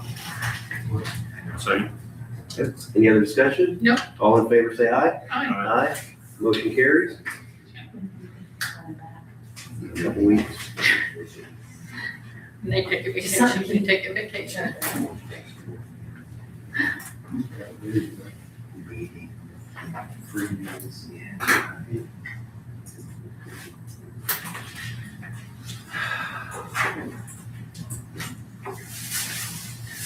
This one's a brief one, but I want to say that about once a year, we have some employees or county leadership that are offered the opportunity to take additional training, leadership academy training. The person who, Brooke, for example, did it in the auditor's office. We had Bridget did it in the treasurer's office. Basically, we're trying to help people grow in their leadership ability. And currently, Mr. Wilson, Stuart Wilson, with 911 is taking part in the National Association of Counties High Performance Leadership Academy. And that academy, they send something to their boss or the executive and so they send it to me. And so far, he's achieving a perfect score of 125 out of 125. And I just wanted to, it's never a bad time to say something nice about somebody, so he's doing a great job, and these are, it's extra work, he's supposed to do all of his other work, and he's squeezing this in too, so I appreciate him doing that, and wanted to give him a way to go, or an attaboy, whatever you want to call it. He So, wants here. he's taking things for positive leadership, planning and executing change, team empowerment, engagement, a lot of things that are important, especially in the environment that he works in. Nice. Okay, next up we have Barb Hof. I think it's 11:30, so good morning. Morning. I'm gonna set my timer because you only got 15 minutes. Okay. I've talked to all of you about the phase 2 of the Duff Solar project at some point in time. Chad and Cerise more recently than Nick. But I wanted to kind of bring up the concerns of our little community that we have. Talked to a lot of people in the neighborhood. A lot of people don't want to get up here and talk. You know, they don't want to be that face. So I sent you guys a couple of different things so that you would know what my questions were ahead of time. So the first one is, why do we think the solar parks are good for Du Bois County as a whole? So for me, I wrote down answers to a few of these, and for the remainder of them, I'll just kind of go off the cuff because of just how I'm gonna do it. So as far as why solar parks are good for Du Bois County, I would say it's not my position to say if they're good or bad one way or the other. It's no different to me than saying, what's the new business that should go into zonings, right? It's what is a legal and permissible use for a property? And in this case, the solar parks have met all of the requirements to be a legal business in the community. So I would say, I would feel disingenuous if I was up here and said, oh, here's 5 things that I think are good about them, or 5 things that I think are bad about them, because I don't feel like it's my job to say this is a great company or these are great things to do for the community. I mean, I could say, oh, the taxes that they're gonna pay are more than the taxes of the raw land that was there before. If that, I mean, those aren't reasons I would say they're good, you know, or bad to. If you just have, why are they good for Du Bois County? I would say, I won't argue that they are good or bad for the county.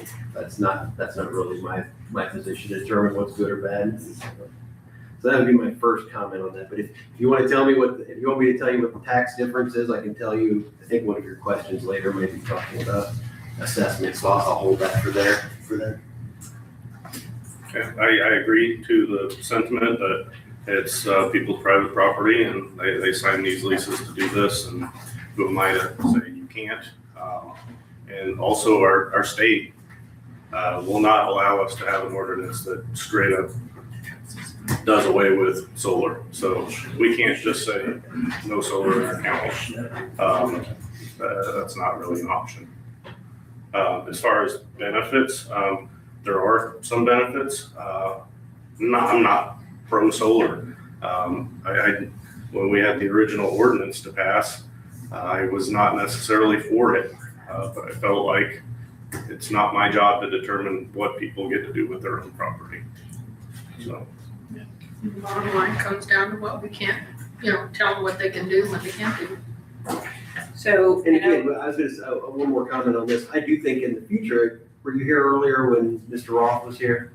I mean, we are considering land use changes for the future where we would have those authorities and we could say, this process or this property type is allowed in certain areas. We could do that like the cities do, but we don't have that in place at this time. So, all 3 of you have said that you can't tell people what to do with their land. But we all know that there are ordinances there that do tell people what to do with their land, me included, Cerise included. I can't give a family member or anyone an acre of land or 2 acres of land, for that matter, 8 acres of land. I have to give them 10 acres of land.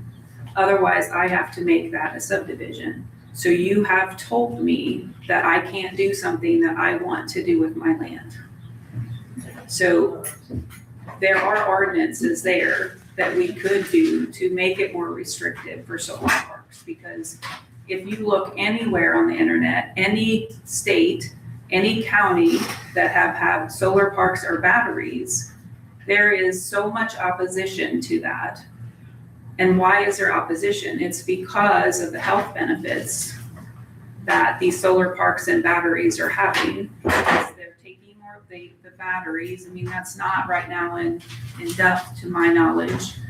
But it's taking more electricity, more water, more potential of fire, more potential of toxins leaking into our ground and affecting the neighbors. You know, and the solar companies are not always honest, or they're very misleading, let's say that. You know, I've talked to them in this last week, and I said, you know, they can't even tell me how many acres are gonna be in phase 2. And the girl that I talked to said, oh, the same as phase 1. And I said, how many acres are in phase 1? And she said 500. Well, there's like 1,200 acres in phase 1, but she said 500. And then I said, well, how many acres are signed up? And she didn't know. And I said, well, at one of the last meetings, they said there's 70% signed up. I said, so are you saying there's 350 acres signed up? And she said, more or less. And I said, more being 5 acres more or less being 200 acres less? And she said, well, more or less. I mean, she's not being forthcoming. She's not Who did being you honest. speak with, Michelle? Michelle? I mean, they're not being forthcoming. You know, when they first started doing the surveying on property, they came on property and were trespassing. And when you told them to get off of their property, our property, they said that they had a legal right to be there. And I said, well, why do you have a legal right to be on my property without me giving you permission? And they said, well, we're a utility. And I said, you're not a utility. You are a company that wants to put something on this land. A utility is my REA, my Duff Water, internet can go through that right of way, but you are not allowed on this right of way. And the person said that EDP told them to lie to landowners so that they could get their work done and they could do the surveying. So they are not forthright. And so the things that they are telling you to get this through are not necessarily true. And when you talk about they're bringing jobs to the community, those people working there are not from our community. Again, we didn't say that they were bringing jobs to the community. Well, that's one of the things that are being brought up, that they're benefits and that, you know, they're going to take care of these solar fields. If you look at the phase 1 of Duff and the grass that's growing underneath of them, it's not being taken care of today. What do you think is going to happen when those workers are not here? And then with this Michelle, I asked her, what are they going to do to the adjacent property owners? You can say you can do whatever you want to your property, but it's affecting my property. So it's bringing my property value down because you're putting that solar panel there. And she said, I have a study that says it's not going to bring your property value down. Now, anybody that can stand here and tell me that my property value is not going to go down because there's a solar field 250 feet from me is ridiculous. It's going to go down. So you can make a study to show anything you want to show, but that is not a true statement.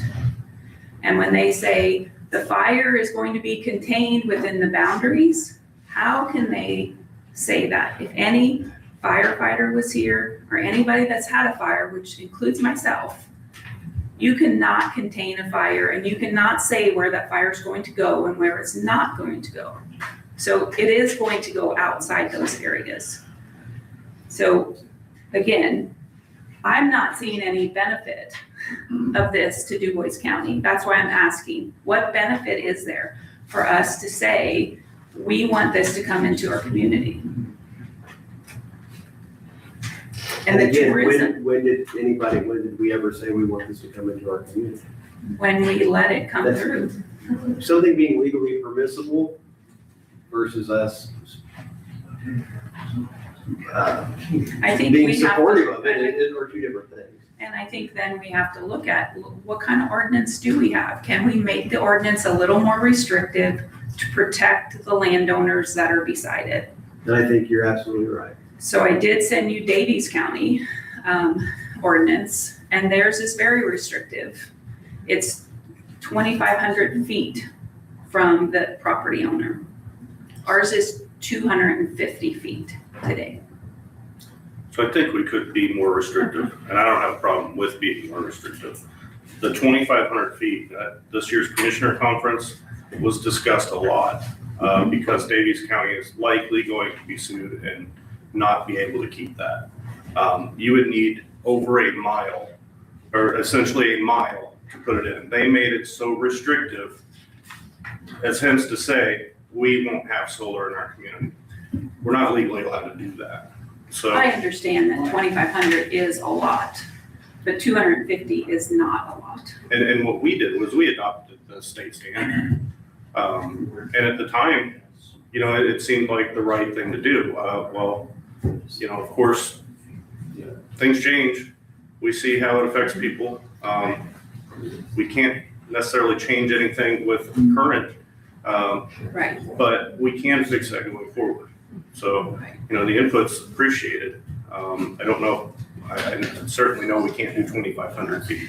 And I understand that's a community that those commissioners were trying to help their landowners, and they don't want it in their community. So that's why they put it so restrictive.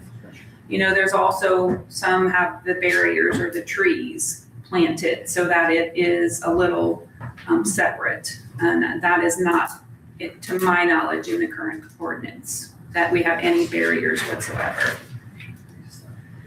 So then I talked to a couple of you about the bonds and the decommissioning and the roads. And so it's my understanding that a bond is like an insurance policy, and that they pay a premium for that bond, and that's what holds the money to fix the roads or to decommission the solar panels if they decide they don't want to do it any longer. Is that a true statement? Yeah, they're two separate items, but yes, Yes. in general, you're correct. So we would have one road use agreement and one road bond. So if they damage that during construction or during any time of their. So how do you make sure or track that they are paying those premiums? First of all, if it's a premium. Pardon me? We are holding the bonds. So who pays that premium every year? They have to renew them and give them to us, and then they're effective. So who tracks that we get that? We're holding them. Yeah, but you have one. Is there some kind of checklist that you look at every year to say, I've received a new one? We have all that put in there. The treasurer's holding them, and we have a thing in there that he checks all the time. So he knows that it's It's like an insurance, it's up to a certain date. So that- And then they have to redo it. So it's due July 1st and they go bankrupt or they sell out to another entity. What happens to the bond? It's no longer good. I haven't had that much time. So then what I mean, happens? one bond, if the bond is set to expire on July 1st, it has to be redone before that, so that there's not a gap. It's not that it ends on July 1st, then they bring us the due on July 1st. So yes, we are holding them, just like we do with all the other insurance policies, all the other bonds we have. They're maintained and they're looked at continuously to make sure that they're still in effect. And then like they were, you know, and one of the problems that we had was we had just come out of the situation with the coal mine where they did just like you said, where they said, oh, we're good, and then they weren't good, right? And they were bankrupt a month later. Right. But we had kept up on the bonds, and so the bonds were available at. So are you, But my final point on that is that we found that the bonds were not sufficient, right? So I'm coming out of, let's say there were $17 million of bonds and many millions more than that of work that needed to be done. So, right, we're not in good shape. So as we negotiate these bonds with them now, I'm keeping that in mind. And we are, whatever they're proposing, we are independently verifying, we're making sure that we are going to be well covered. So their first offers generally aren't what we accept. So yeah, we are looking into it. couple more points. I have a couple minutes, but, so the, Let me answer your one question too. You know, I will give you sufficient time to finish. you talked about the, I think you're asking later about the assessment. Yes. It says, solar parks, and solar parks or industrial has land and land signed up for this program being reassessed from agricultural to industrial. So to get the best answer, I'm going to refer you to the assessor. To get my answer, here it is. I looked at the land in your area. I don't think it was your land, but land in your area. It's currently assessed as non-residential, and it's under $2,000 an acre of assessed value. And the commercial solar valuation is $7,700 per acre. So it's more than triple the current assessed value. So who determines if when they go out and reassess that land? The assessor? So is she ever come to a meeting to talk about that? Or can she just say, we're going to go reassess that ground? And is it when it's signed up, or is it when they start building on that ground? If you have more questions, like I said, I'm just telling you what the reassessment is supposed to be. Assessment dates are always January 1. So it's So- whatever's their January 1. So if it's even if they have it under lease, it's agricultural January 1 and they start building on January 2nd, January 1st of the next year is when the assessment would change. It's kind of like houses and everything. Okay. And so I know at your last meeting, you talked about closing a road and giving permission, and there was a lot of talk about right-of-way. So again, I'm talking about the right-of-way on a property is for utilities. And again, unless I'm wrong, that is for utilities only. Is that correct? So utilities being REA, water, those type of things.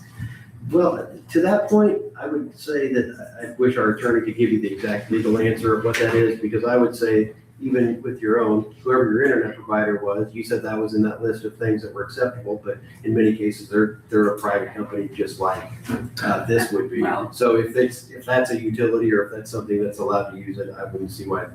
Well, they had to get my permission to come on my property Yeah. to use the internet. So But that's not if the a right of way. if a solar company comes on and says, I have right of way because I'm a utility, they're not a utility, and I don't have to give them right, even if I have a right of way.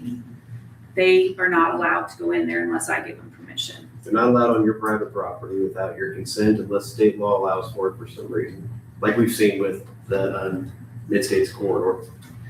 Right. Right.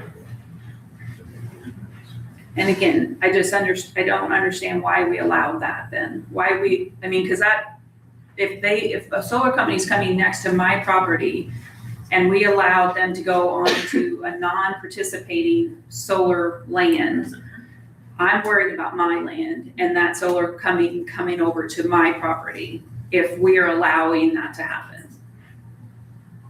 I don't want them to come anywhere on my property and anybody to tell me I have to give them a right of way. I would say that the right of way exists already, independent of what your wishes are, right? But they're not a utility. And again, whatever state law would say about that, I'm thinking that state law would say they're a utility because they provide a utility just as much as anybody else that produces energy.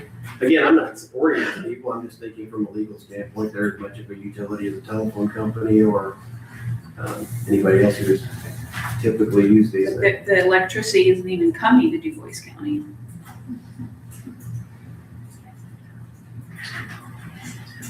So how would I find that out if they're considered a state entity that I would have to let them on my property? I wouldn't think there's any reason they would ever have to come on your property unless it's in the right of way. The Well, I don't- previously I don't- established right But of way. again, I don't want them on the right of way. And again, I would say you don't have that, that's not your call. It's really not ours either, right away. I mean, we accept right of way, it's public right of way, it's public utility easement, that means it's for the use of the public. Like me, whenever I got my subdivision made, City of Jasper took a chunk of my land. I owned land on the other side of the road, they took all of that, and that's how it is. If they wanna put a ditch there, they can put a ditch there. If they wanna run a gas, water, phone, internet through there, they do. That's how it works. Well, and again, because I was mandated to do a subdivision, now I have higher right-of-ways or bigger right-of-ways because of the subdivision around my house. And now you're telling me the solar company can go in there because I was mandated to do something on my property I didn't want to do. Right, and if we're talking about zoning and land use, this is the kind of stuff you're gonna get more of, is more of this where they can come on your land. You're gonna get utility easements all around your house if there's zoning and planning. I mean, you're gonna get more of this kind of thing and not less. Yeah. So, But zoning, I think, would have stopped the solar panels being so close to someone. depending on how it was written. Yeah. One of your questions was, just to move through your questions here, you asked, why are we one of 6 counties that don't have zoning? When it was never implemented, that's the short answer, but the previous attempts were stopped. The public came in and said that they didn't want it. That was before our time, but it was stopped because people didn't want it. Or the commissioners felt that the public sentiment at that time was that they didn't want it. Do you remember I that? worked here when they tried and There was this many people that were against it, right? Or more. they did not want it. So what else can we do to stop phase 2 of the Dove Solar? Well, as this time, like you said here, you asked, the next question was, do we have the authority to delay, deny, or limit phase 2?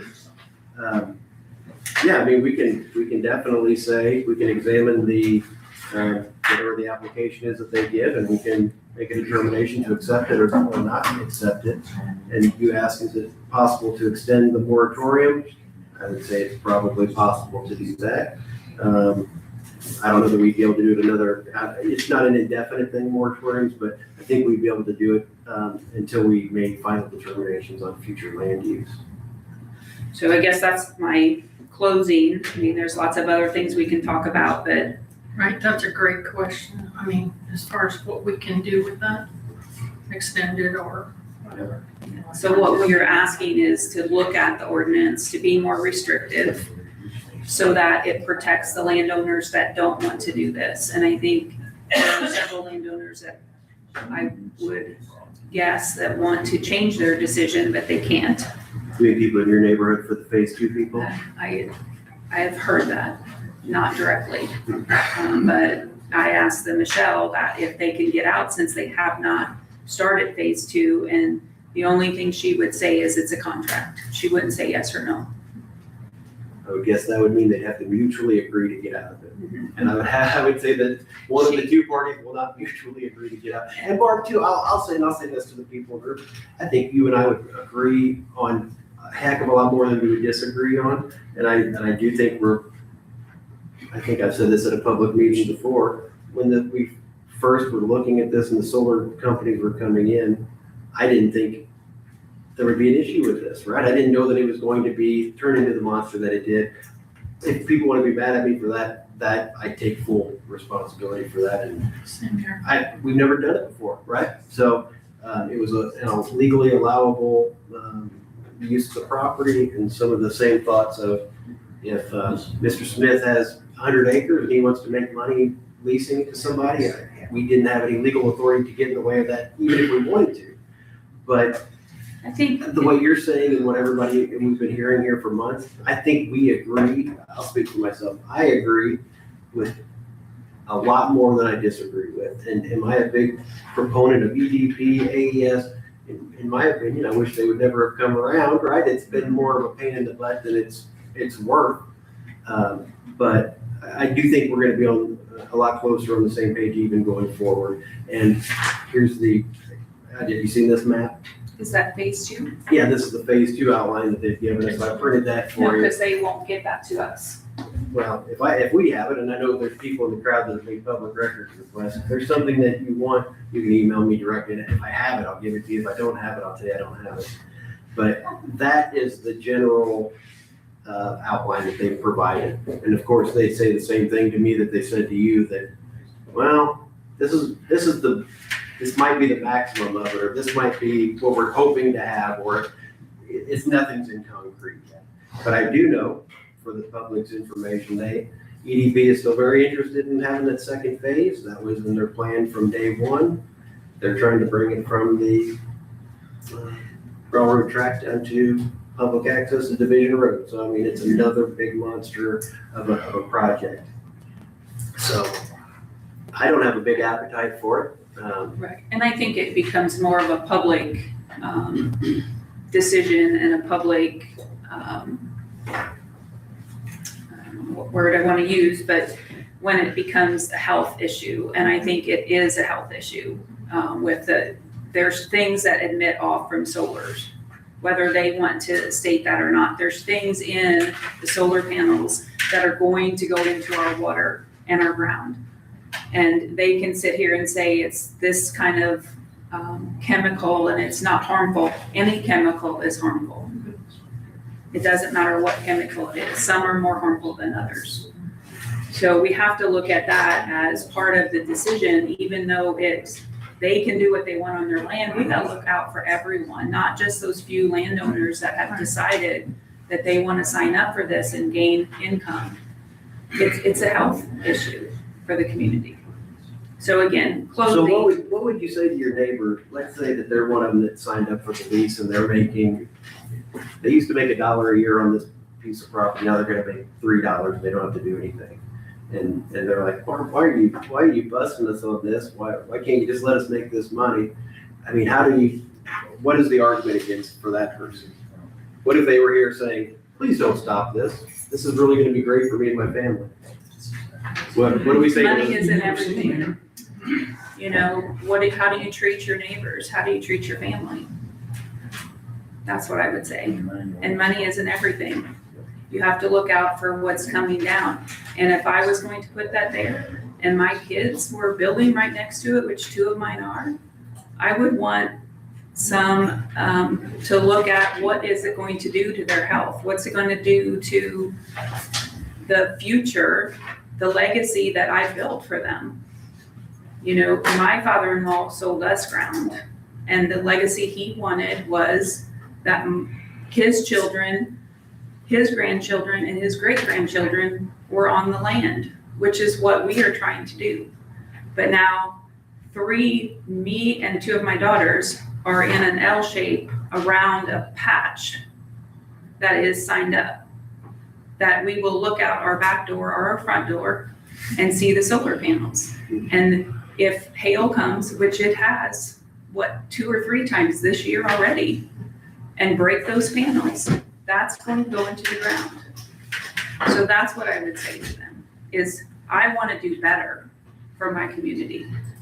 I want something that lasts, and for my children and grandchildren to have a place to be. I don't want to put it in a solar panel that will never be able to be farmed again, because I gave that promise to my father-in-law when I bought the land. That's what I would say. So I'm asking you to look at the ordinance to be more restrictive, so it is further away from people's homes and property, and potentially a barrier so they don't have to look at it, or if a wind comes more than 3 miles per hour, which it did on Sunday, and they come loose and want to fly through the air, that at least that barrier stops it a little bit. That's what I'm requesting. And Barb, I do appreciate you coming in today and being the backbone for your little area, because I know it's tough for some people to get up in front of people and do this. So I appreciate it. And like I said, most of the things that you said, I think we're probably on the same page with. The only one thing that I'll say too, and again, every time I bring up anything, I feel like I'm sounding like I'm on the side of these solar people. Really, I don't care about those solar people anymore than whatever. But so I originally had the same thought you did about the 3 miles per hour on the plume study, and 3 miles per hour, that's ridiculous. The wind will blow much faster than that, and that doesn't make any sense to me. And so whenever I looked into it further, I guess the idea is, and this is my weak scientific mind, that if you have a concentration of something toxic, right, or something bad that comes off of a fire even, let's just say a standard wood fire. If there's no wind blowing, the smoke stays in one area. If the wind blows at 3 miles per hour, it slowly moves and it dissipates the further it gets away from the source.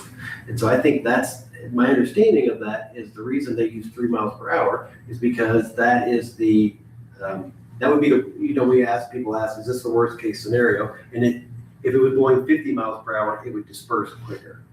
And it would be less concentrations at any one place. So I think that's the reason 3 miles per hour sound is a worse case than if it was 7 miles per hour, for example. And again, I'm still learning about that, but I think that's my initial findings on why the study was started there. But if you're 250 feet away, which I know you guys said you're gonna look at that restriction. Yes. But that's not gonna take very long for those chemicals to be at your home, and to be in the air where you are. It also is not gonna be as dry as we are sometimes and this year. If that fire cannot be put out and you have to let it go, it's going to hit the ground, it's going to burn, and then what happens when you burn my house down? So I've already went through that once, I don't want to go through it again. I believe it. You know, so I don't want those fires, and I don't understand how they can sit here and say that fire's not gonna go outside that boundary. And I don't think they ever said that. The EDP guy did. I think they were talking about the plume, that if there's a fire that You comes out of can't the top. control fire. You can't control where it's gonna go and how fast it's going to burn. So, Thank you. Thank you, Mark. Any other comments here? No. Yeah. Okay, Mr. Madden?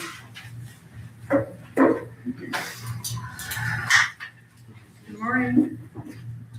Good afternoon. Yes, it is, isn't it? Time flies. I'm here today for two contracts that we have to be approved today. The first being the Community Corrections Intern Clinical Education Agreement with USI. Just to put it simply, we're looking at getting an intern the fall of 2026 for our drug court program, supervised by our drug court case manager. Basically, the agreement's good for 3 years and may be renewed annually after the initial 3 years. In short, Community Corrections provides the programs and educational experiences, and USI assigns the students to Community Corrections. That's in short. Okay, do you have a document? I do. Okay. So this has been reviewed? Yes. And I believe there was one change that's already been made. It was requested. Does anybody have any issue with the agreement? Legal's okay with it, I'm okay with Southern it. Indiana? USI, yeah. I'll make a motion that we approve the clinical education agreement between Community Corrections and USI. Second. All in favor, say aye. Aye. Aye. Motion carries. Mr. Madden has signed on behalf of, or will sign on behalf of the county on that one. The second is Behind the Wire and Next Steps Recovery Home.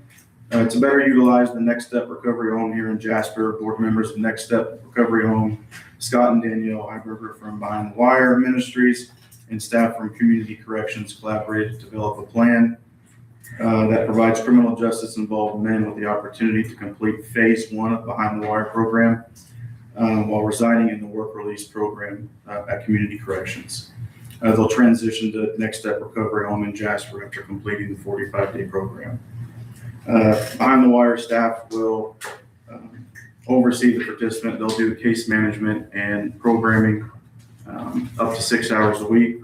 Facilitate classes up to 6 hours a week. And case management will also be provided by Community Corrections as well. I do have a document here. So this has been vetted back and forth multiple times, and I think it's in a final format that we're satisfied with. Did anybody want to review it again?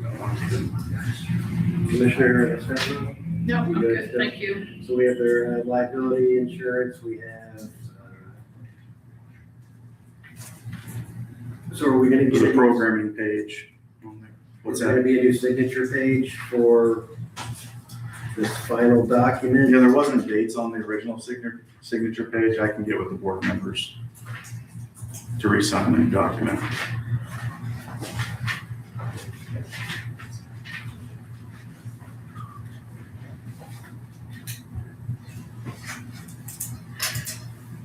Wyatt, Mhm. on this agreement, will you get them to sign it if you have fully executed? Yeah, we have 2 more documents to complete and then I'll send it over. Okay, so you, That's just the agreement. are you taking this along with you then? I don't have to. I made a copy of it. Okay, just your copy. Yeah. Okay, that helps.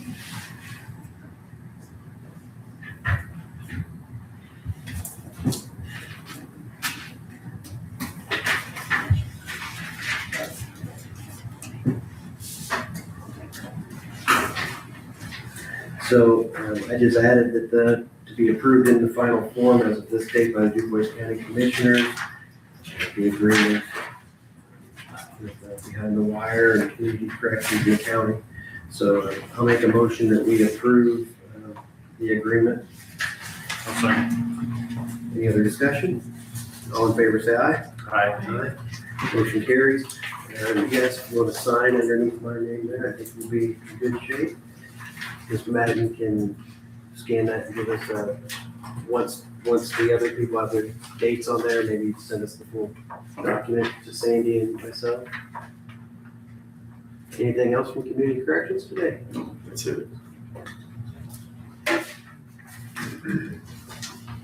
Do you need this?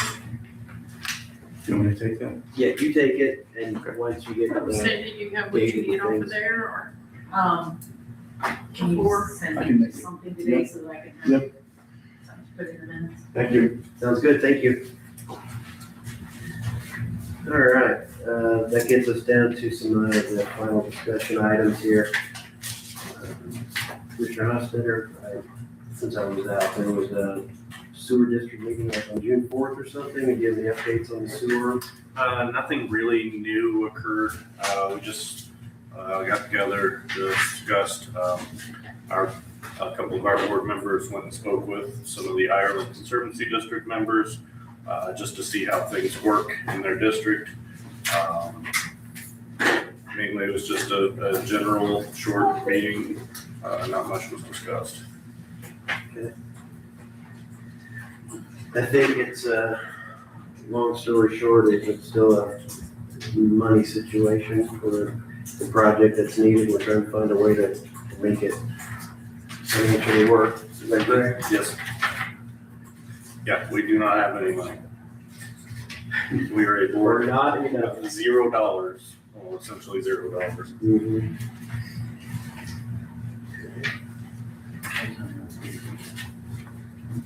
The next thing, this one will be brief. Mr. Werner at the health department reached out to us and said that Ascension is leasing the WIC.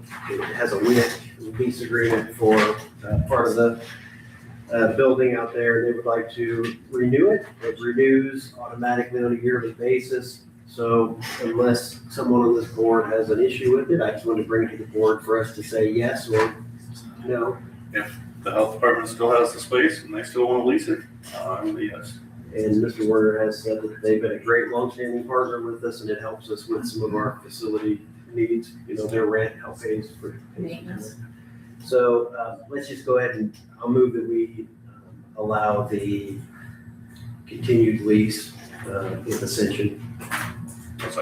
All in favor, say aye. Aye. Motion carries. He can sign for that? It's just a renewal of the previous, Okay. so it goes on until we stop it.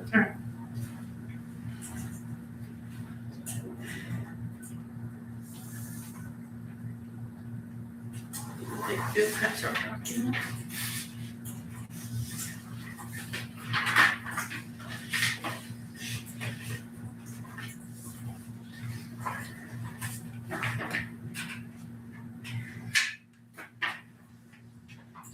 So at the last meeting, Mr. Hole was here, and he mentioned potentially an ordinance amending, what he sent us was from another county, where they amended their zoning ordinance to ban data centers. So he sent that to us and everybody, I think everybody probably I've had a chance to read received it. that. My concern with this, what he sent us, was somebody here, I think maybe Mr. Duncan, somebody had sent this to me previously, or a link to it, about Marshall County zoning ordinance. The bad thing, or what's different than them again, is that we don't have zoning here. The matter came before the commissioners following the Marshall County Planning Commission's consideration of a resolution, and the Planning Commission provided a favorable recommendation to amend the zoning ordinance to ban the data center. Basically made it so that there is nowhere in the county that it is, that they basically prohibited in Marshall County zoning jurisdiction, so nowhere within that county is data centers allowed. So I'm gonna keep that with my land use, zoning, planning, comprehensive plan stuff, to keep that in mind. And did you want this or just mine? No, I don't mind. They're welcome to it. I don't believe I have anything else from the highway department. No. Commissioner Stefano? No, Any sir. additional items? No, thank you. Commissioner Hofstadter? Nothing additional. Auditor? The Liberty Lantern will be at the courthouse for this next week. It's part of the 250 celebration, so we'll have it at this meeting. I'll have it at the courthouse for the week, and then next week it'll be at the commission, or the county council's meeting. And then we'll pass on, it's going around the communities, so I forget where BuzzFeed was here, but, and then also the banners are going up on the courthouse probably next week, the red, white, and blue. And did you approve that when I was out? Okay, because I didn't hear that, I didn't remember seeing that in the meeting. I did, that's not. All right, Mr. Beaver, let's, was that yours? That's very cool, I appreciate that. Usually I'd say, come on, you gotta use your phone. If that plays, you can leave it on. All right. Okay, so I have the prints for Buffalo Wallow reflecting the commissioners. Okay, so the commissioners have to decide if we would like to approve the Buffalo Wallow second edition subdivision of Boone Township. And it has the variance language and the language that states the owner will remove the building and make way if indeed needed. That sound accurate? Okay, and it has a spot for that the commissioners will certify that the subdivision was approved by our meeting today. I'll move that we approve the second edition subdivision. I'll second. Any other discussion? All in favor, say aye. Aye. Aye. Motion carries. I'll just leave those with you, and then this is the Sultan's Run. So you just want to pick these up later? That'd be We fine. can sign them after the meeting then? Yeah. And then this is the plat, no change on Sultan's Run that reflects the current city of Jasper representative on plat is that was on. Everything is the same, so I'll make a motion that we approve the revised Sultan's Run Entertainment and Lodging Edition 2 due to a previous typo, or not a typo, the change of Jasper Just representative. representation. Okay, so I'll move that we approve that to sign. I'll second. All in favor, say aye. Aye. Aye, motion carries. We'll have those for you. You have some I'll food get there? it from Sandy. Okay, Thank you. thanks, sir.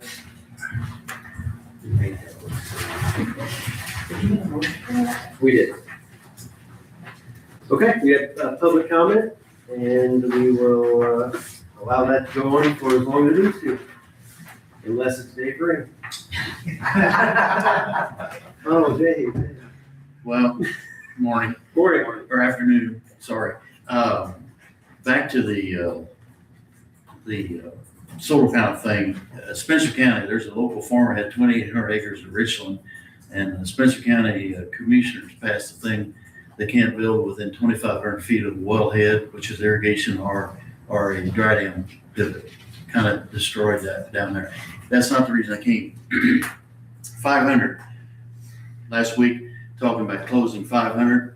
I'm speaking for the choir here. There's a lot of them, people use that road. My question is 400, which is east of it on 900. Why do we not negotiate with the solar company to, it's partly dirt road, goes to rock road and goes to blacktop. Why didn't we negotiate to rock the mud part of it so we can get through there as a bypass while they got 500 closed? Because we use that road a lot, have a neighbor that goes twice a day to feed his beef cattle. But it looked to me like that, and we've talked about this several times, rocking a road is not hot paving it, you know, and 2 or 3 tri-axles, I've spread enough rock there, 2 or 3 tri-axles would take care of that. Now, whether you're talking about width and all that stuff, that's already, part of it's been taken care of. It could be easily done. Our side is, we dug a ditch, Stretch came out and dug more ways than one, dug the ditch, you know, to where it's supposed to be. But my question is, why can't you negotiate with a solar panel company to rock the mud part? Because it's a little over half a mile, and then the rest of it goes from mud to rock to chip and seal. Sooner or later, you're going to get in trouble when somebody comes, and they have already done this, comes from the north side on the blacktop. They think, boy, here we go, got a cutoff. Then they get in a rock and they start slowing down. And then when the rock ends, there's a crest of a hill there. You have no choice, especially if it's a semi. I mean, they can't. There's no place for them to back out. So that's my question. Can we rock the first half mile there and let that use the detour or bypass for us to get, you know, around? I am listening to you. I'm just looking at the map at the same time, so I didn't want you to think I was ignoring you. Well, you are, but anyway,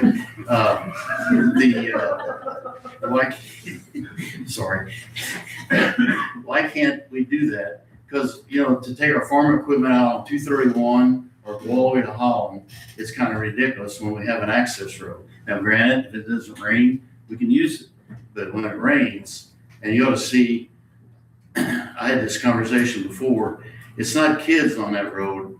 There's adults. You know, you get a Jeep, you got to use it, you know. So Your time is expired.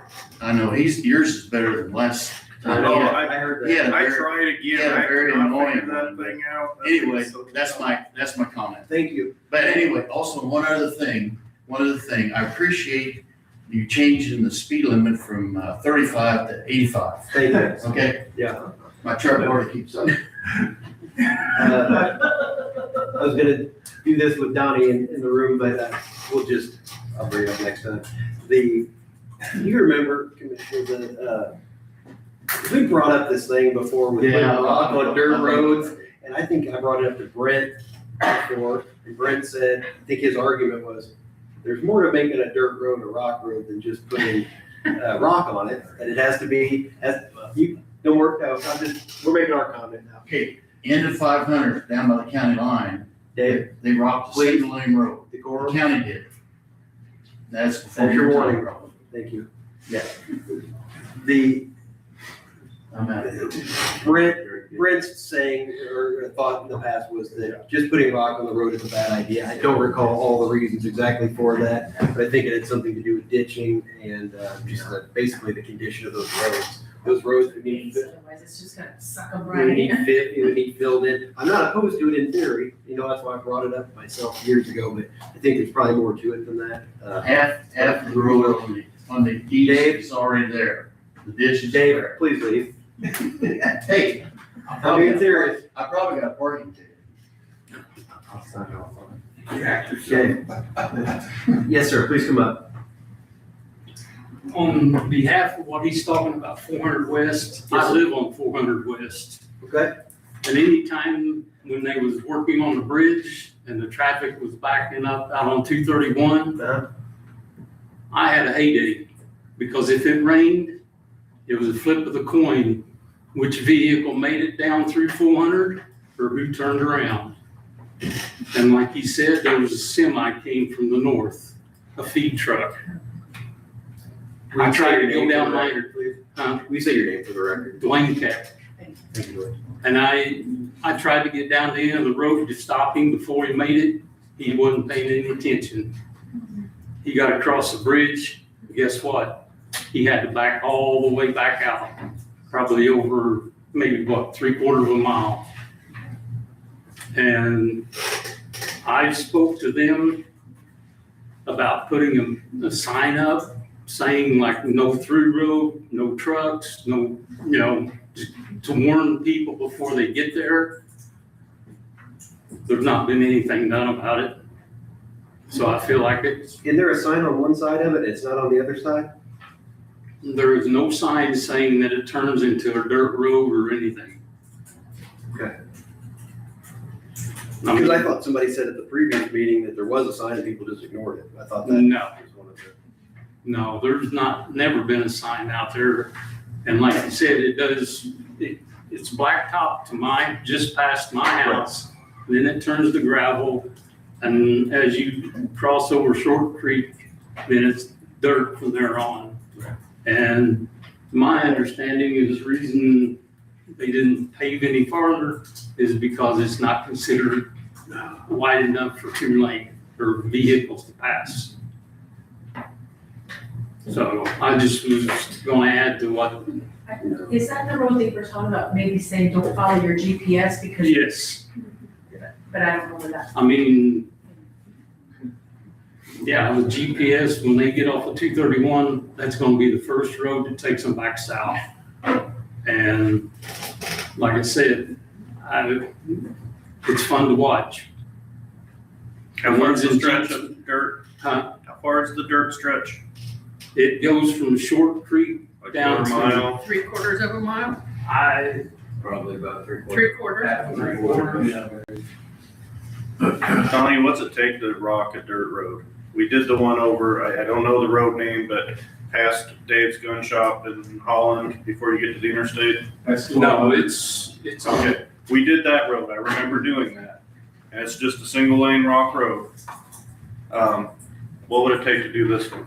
I don't know what as far as tonnage wise it would take or anything, but you would definitely wanna, get down base and put some 2s on and then 53s. and Yeah, it's gonna, 73s. because there's a pretty good sized mud hole Yeah.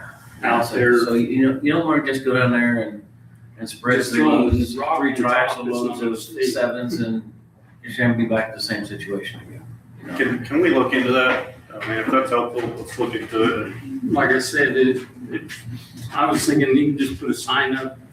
It's gonna have to go across the road and low enough to hit the vehicle for them to see it. But to tell them that it's a dirt road, you know. No through traffic or something. Well, if we rock it, I think it would Yeah. kill two Well, I birds mean, with one stone. until then. We I have mean, you don't signs want that semis says- going through there, but at least. they We have wouldn't signs that says, pavement ends, dirt road ahead, and people still travel. That's what I was saying. I thought, is this the road where one side of it has that, or what road has that sign? But I think that road has it too, but there's several roads. And people use them anyway. Yes, Memorial Day weekend on that Sunday, same situation up on 600 East. Same, we had 3 people stuck on that road. It's just, and there was a wreck. There was a wreck, took down some power lines and GPS took them that direction. It's just, I wish we could take those roads off GPS, or I wish you could do, but. Dwayne, thank you for your I comment. don't know how you do that. I just wanted, since I live on it, I get to see it firsthand. Sure. You're an You expert. don't in have this. to get a pair of binoculars or anything, do you? Amanda Harris. I live on 500.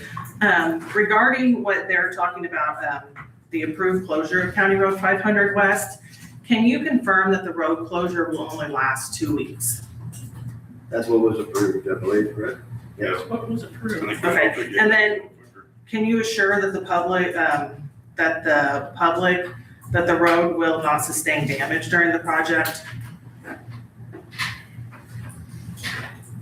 There be no damage done? I mean, was it? There could probably be damage down there like you could on the other ones, and it'll have to be repaired. Okay, so it has been relayed from a reliable source that the approved closure will possibly be extended up to 5 weeks, and that significant damage to the roadway is anticipated. If additional time is needed and project plans change again, will you approve another amendment to the permit? So I would say first that your reliable source would be us, because we're the only body that would approve it. So if it didn't come from me, it didn't come from them, then your source isn't reliable. Well, no, my reliable source says it's gonna be extended, that it's gonna take longer than the 2 weeks. Has anybody on this board talked about extending Heard it? So nothing there about again, you can't take what, I don't know where you're coming with the Okay, information. well, it was a reliable source. Okay, so furthermore, if County Road 500 is closed to the public, which is funded by the taxpayers, then it is reasonable to ask whether the closure will apply equally to the project traffic. If residents are prohibited from using the road, then contractors associated with the project should not be permitted to use the road as a route between locations that they have currently they're working on County Road 500 or on 900. So will AES subcontractors be allowed to use the road? Wouldn't bother me if they use it or they don't use it. So we can't use it to get back and forth, and we pay for the road, but will allow the contractors to use it when it's closed. We don't know exactly why they're using it. They're As using it to get to one project, piece of land to the next. I'm using it, I pay for the road through my tax dollars to get from one place to another, from work, to take my kids to a doctor's appointment. So I don't feel like a corporation coming into our county should be allowed to use the road when they are shutting it down. So if the taxpayers of this county cannot use a road that will not benefit all the taxpayers, then AES should not be able to use that road as well. Correct? Because this is not benefiting, this is not replacing a bridge.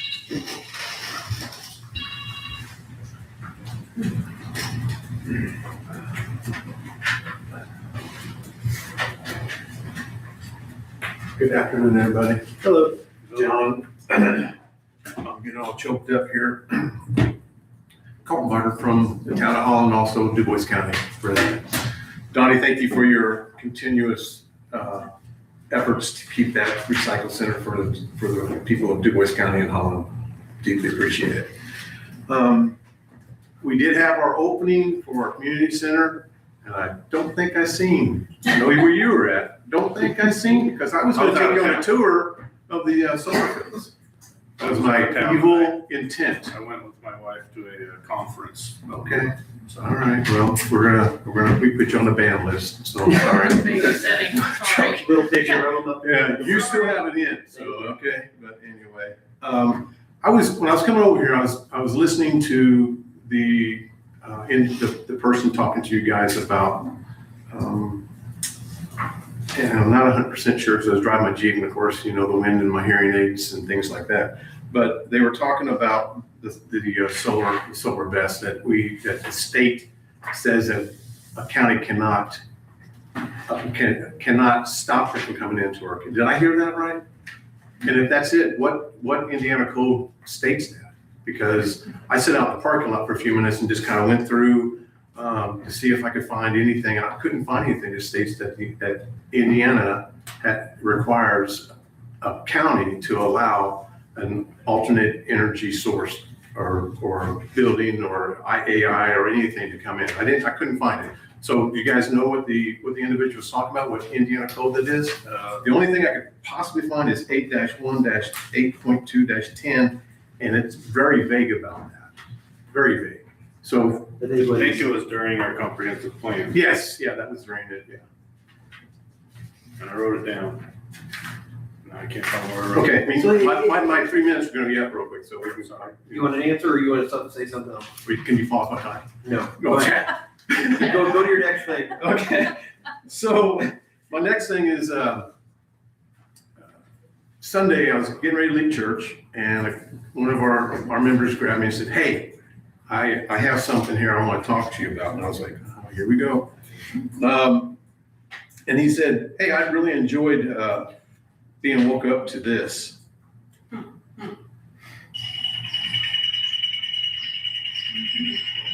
That's all I need to say about that, right? You know what that is. If I can get it to stop, Lord help me stop. That was a Saturday morning at 8:00. He was he said, I sleep in on Saturdays and that's what I hear. So can we ask AES on the weekend? I know they don't work on Saturdays or Sundays unless they have to. If they can start the ticket pounding a little bit later, I mean, that to me would be a good neighbor. I mean, that would be a good neighbor. And for somebody who lives out in the country to chew on my ear in church, that I said, well, I'll ask. Why don't you come here and ask? And he's like, no, like everything else. Your name is Dirk. Go ahead and get out there. So that's that. So do I have any more time? You do not. Yeah. My name's So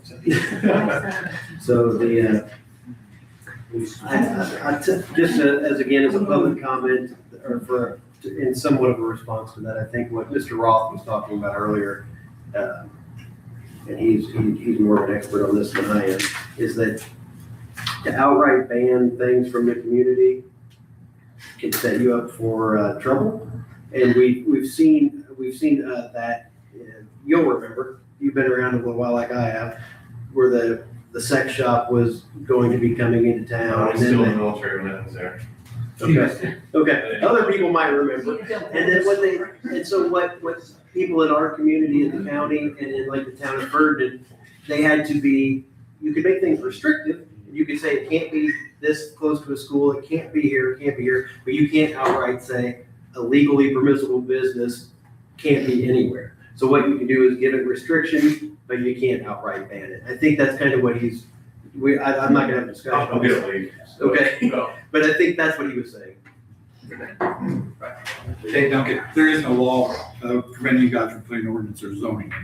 There's No, absolutely not. Okay, all right, just want to clarify that. So, Chad, where you were going, I read this once already, I want to read it again. Sure. It's concerning the plume study that you sent me, I appreciate you sending that to me. And what I did with that plume study is I forwarded that on to an expert, which I hate using that word, but this person qualifies as that, an expert on not only the energy industry, but BESS and solar. He retired as vice president for power companies. He also built the ESS systems of solar. And so I sent him the plume study and asked him for his opinion on it. I'm just going to read what he said. And this is a rehash for Nick and Therese. I've read the presentation. It's quite interesting. The target audience is the fire department with the objective of informing firefighting tactics. It appears to be a sincere effort at trying to quantify something that is difficult to pin down, but I seriously disagree with a couple points. The presentation states, the surrounding community is not expected to be impacted by plume or secondary consequences from a BESS thermal runaway event during the event. That's on page 49. However, this study did not use parameters suitable for making such a determination, not even close. The presentation states use AEGL2, which is acute exposure guideline limits, as an evacuation trigger threshold on page 58. This is just wrong for reasons I can explain later. I'll talk to him about that later. And AEGL gas concentrations are at the level that cause permanent damage to people. You're already behind the curve if you use that as your evacuation point. To the point where some people won't be able to evacuate because they'll be so sick. AEGL1, the gas concentrations are lower, and that should be the threshold for evacuations. All right, so that's that. And got a couple questions. First of all, you mentioned Marshall County a while ago, which is the county that just, I think Alex mentioned to you. That's Stan Klotz. I gave you his information. If you ever had an opportunity to contact him yet? No, I still got the thing you gave me. You got it? Okay. All right. And has anyone spoke to you guys or anybody in the county about data centers yet? Nope. Okay. Now, one final thing, and other than the public, officially, somebody wanted to come in. Okay. Been discussion, but no company. Gotcha. All right. Gotcha. Okay. Trust me, I'm treading lightly on anybody asking for anything. I understand that, so that means, that's, never mind, I'm gonna say that. This is the 7th week that there's been a constant flow of tracks, so. 10 seconds. Gotta give more? No. I can't leave more? You gonna cut me off? Yes. Okay. So this is the 7th week, there's been a constant flow of tracks and trucks from K Quarry to the site. They're taking topsoil off, trading for sand, bringing sand back and compact it into the area out there. My question on that is, that can be legal if the contracts are correct, but it's a government subsidized or taxpayer subsidized project. And I'm just questioning whether all the I's been dotted and T's crossed. Is it legal? So I'm asking. They're hauling dirt, topsoil, 7 weeks in a row now, returning with sand. So I'm just asking, is that legal, or has anybody checked into that? Okay, thank you. You're welcome. Bye. I did talk to the guy and he said it was, I'm asking, he said it was not topsoil, it was subsoil. I can't say that. It's topsoil. It's a soil come off the top. My brief comment on that would be, if that was my property that I leased to somebody, the agreements say that the topsoil stays and it will be put back. I would be mad. I would be, if that was my property, I'd be enforcing my lease. If it's still a form of Is property. there someone else who would like to make a comment? Yes. Sorry. You're saying I don't need the timer even for you? I don't know. No, I'll send it anyway. Okay, we have farmland, which is, I'm sorry, I'm Rita Bardo. We have farmland, which borders the fields where the lithium batteries are being placed. It's probably 50 feet close. I asked my husband to make an estimate for me. We also live a half-mile close to the batteries. There are other homes, we've mentioned that before, near the batteries. Okay, my question is, and we've asked this before, I think, is there adequate water supply for the firefighters to use when the batteries catch on fire? Because we've already brought that point up, that water supply out there is really limited. Because they will need the water to keep the adjacent batteries cool with water sprays, because we all know that if they catch on fire, that you have to let them burn out. But then so is AES responsible to be certain there's enough water available out there for those firefighters? Who's seeing about that water? That's what I'm worried about. You know what I'm saying? Can anybody answer that? I mean, who's responsible to make sure there's adequate water out there? You have the fire department probably to determine if they have adequate resources. Okay, because it's not in the city limits for the city, it's not in the Huntingburg jurisdiction, okay? Another thing is, okay, we talked about, if there is fire damage, like I said, we're close. If there is a fire and there's damage, who's responsible for compensation to these people? We're not signed up, so, I mean, is AES responsible, the landowner who they're leased from? Or, I mean, who's responsible to compensate those people for all the damage? It was stated earlier that the landowners who lease land, for the land to be restored, that's their problem. That's not the county problem to anybody else. But what about when the fires happen? Because that was the reason we came, first of all. You know, we accepted that we were going to have solar panels around us. You know, we had neighbors ask us, oh, what are you going to do? Well, we had oil wells before, and we knew the cleanup. It was pretty ugly. And so my husband said no. And we were not going to say anything until we saw all these solar batteries that are coming. And a fire happens, you know, our farmland is going to be destroyed. A lot of farmland. So who's responsible? You said the bonding is for the roads, right? So is any of that bonding going to take care of our damaged farmland? And there's other people around that have land that's not leased. So you got to ask these questions. You can't wait till it happens. So who's responsible for that? That's what I'm asking. Can anybody answer that? It'd be the same as any other fire. This wouldn't be any different than any other situation. Whoever starts the fire, whoever's responsible for the damage. So AES is responsible for it then. They own the batteries. Is that true? If a fire starts on their property and it adversely affects you, then it would be. So is that? I mean, no different than me starting my woods on fire and burns up my neighbor's house. So then I can call AES and ask them if they're going to be liable for that. Is that what you would do? What would you do if you were in my shoes? I guess is what I'm asking.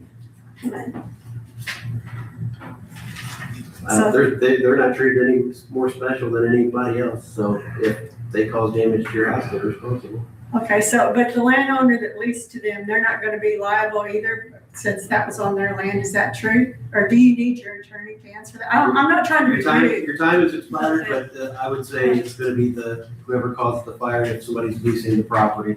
And when you guys come in and you're asking us legal questions, I mean, we're not your attorney. No, I So understand that. You have to talk to your The only insurance person, thing, and you know- your time is up, ma'am. Okay, thank you. So I'm just saying, I'm not trying to be rude, but I'm not your attorney, so when you come and ask us what legal questions are, that's not really our role to tell you what the legality is on something.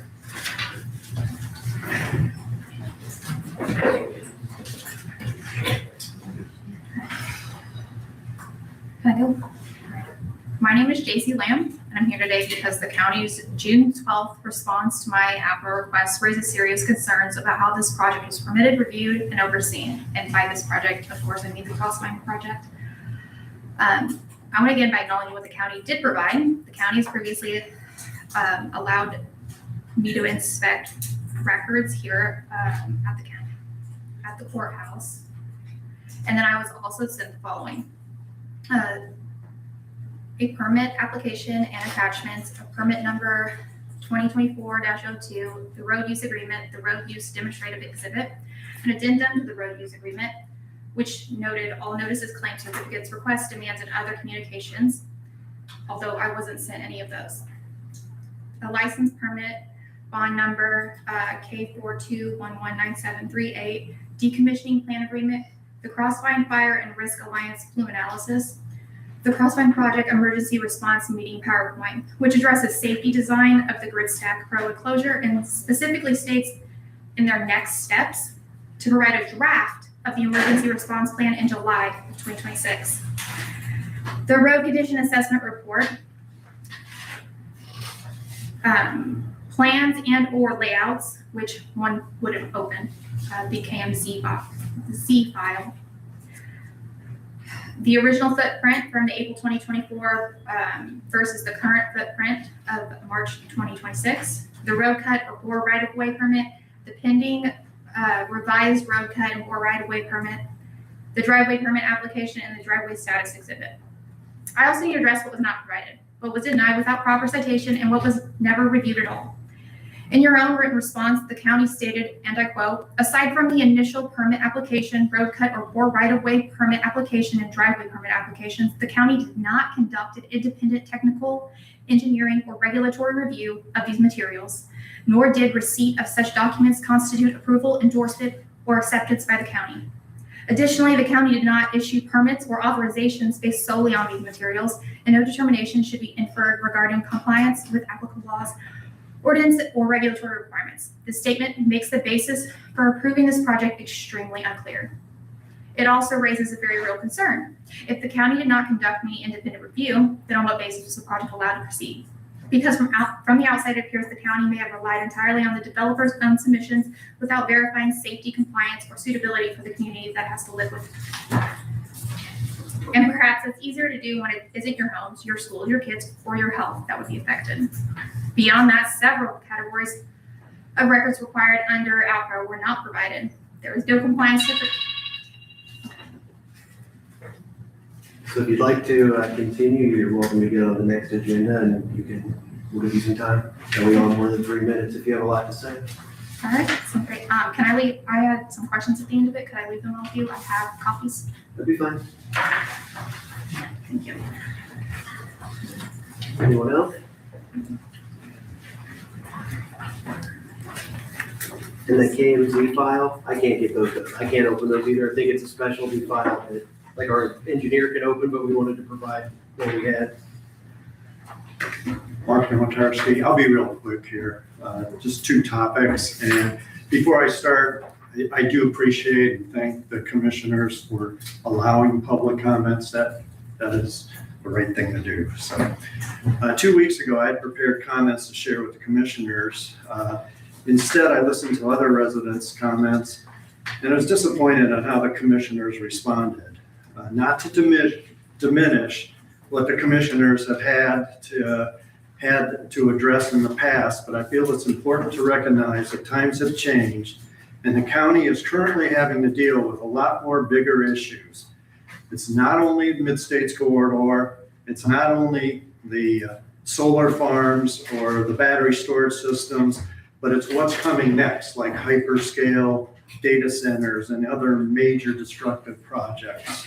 So now more than ever, as commissioners, I think it's critical to not only educate yourself on the impacts it will have, both positive and negative, but also to allow the opportunity to learn from the residents of DuBois County before making any commitments and decisions. And I think you're doing a great job, again, of allowing public comments to try to educate things, so I appreciate that. But everything just can't be about economic development, which it seems like it has been and always in the past. We need to balance sensible growth with preserving and protecting our community.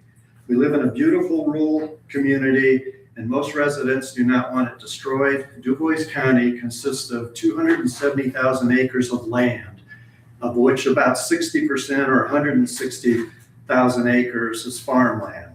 Agriculture is an important business, yet certain business leaders obviously don't view it that way. People in this county are not opposed to economic development, but it should not destroy what we already have.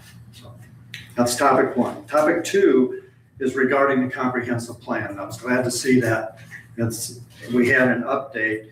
But personally, I'm disappointed that there has been no, well, originally, this was 2 weeks ago, but I said personally, I'm disappointed that we've had no update to the public on the work being done for the DuBois County Comprehensive Plan. But hearing what he said, I'm still disappointed. I'm actually disappointed in myself because you allowed me the opportunity to participate in the RFP, and I said I thought they were the best people. I'm disappointed because of the public input process or lack of it. I think they've done, the one survey, and that's the only public input we've had so far. And then now they've listed 2 other opportunities. They're not going to get, you're going to go to the celebration and it's not going to, and to the Huntingburg thing and to the, the downtown chowdown to get input. I think Jasper, if you look at Jasper, they did a much better process for the public.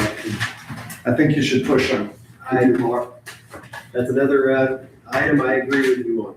I'm going to make sure that before any final decisions are made, before we get a whole lot deeper into this, that at a minimum we have a public forum, something where anybody that wants to come can come, and we need to have at least some general sessions. Thanks. Yeah, absolutely. I got just one last question. Dwayne, you guys are time, one time. Oh, is it? Yes. That's how we're going to use a different name. Anybody else? All right, thank you, everyone. We'll close the meeting.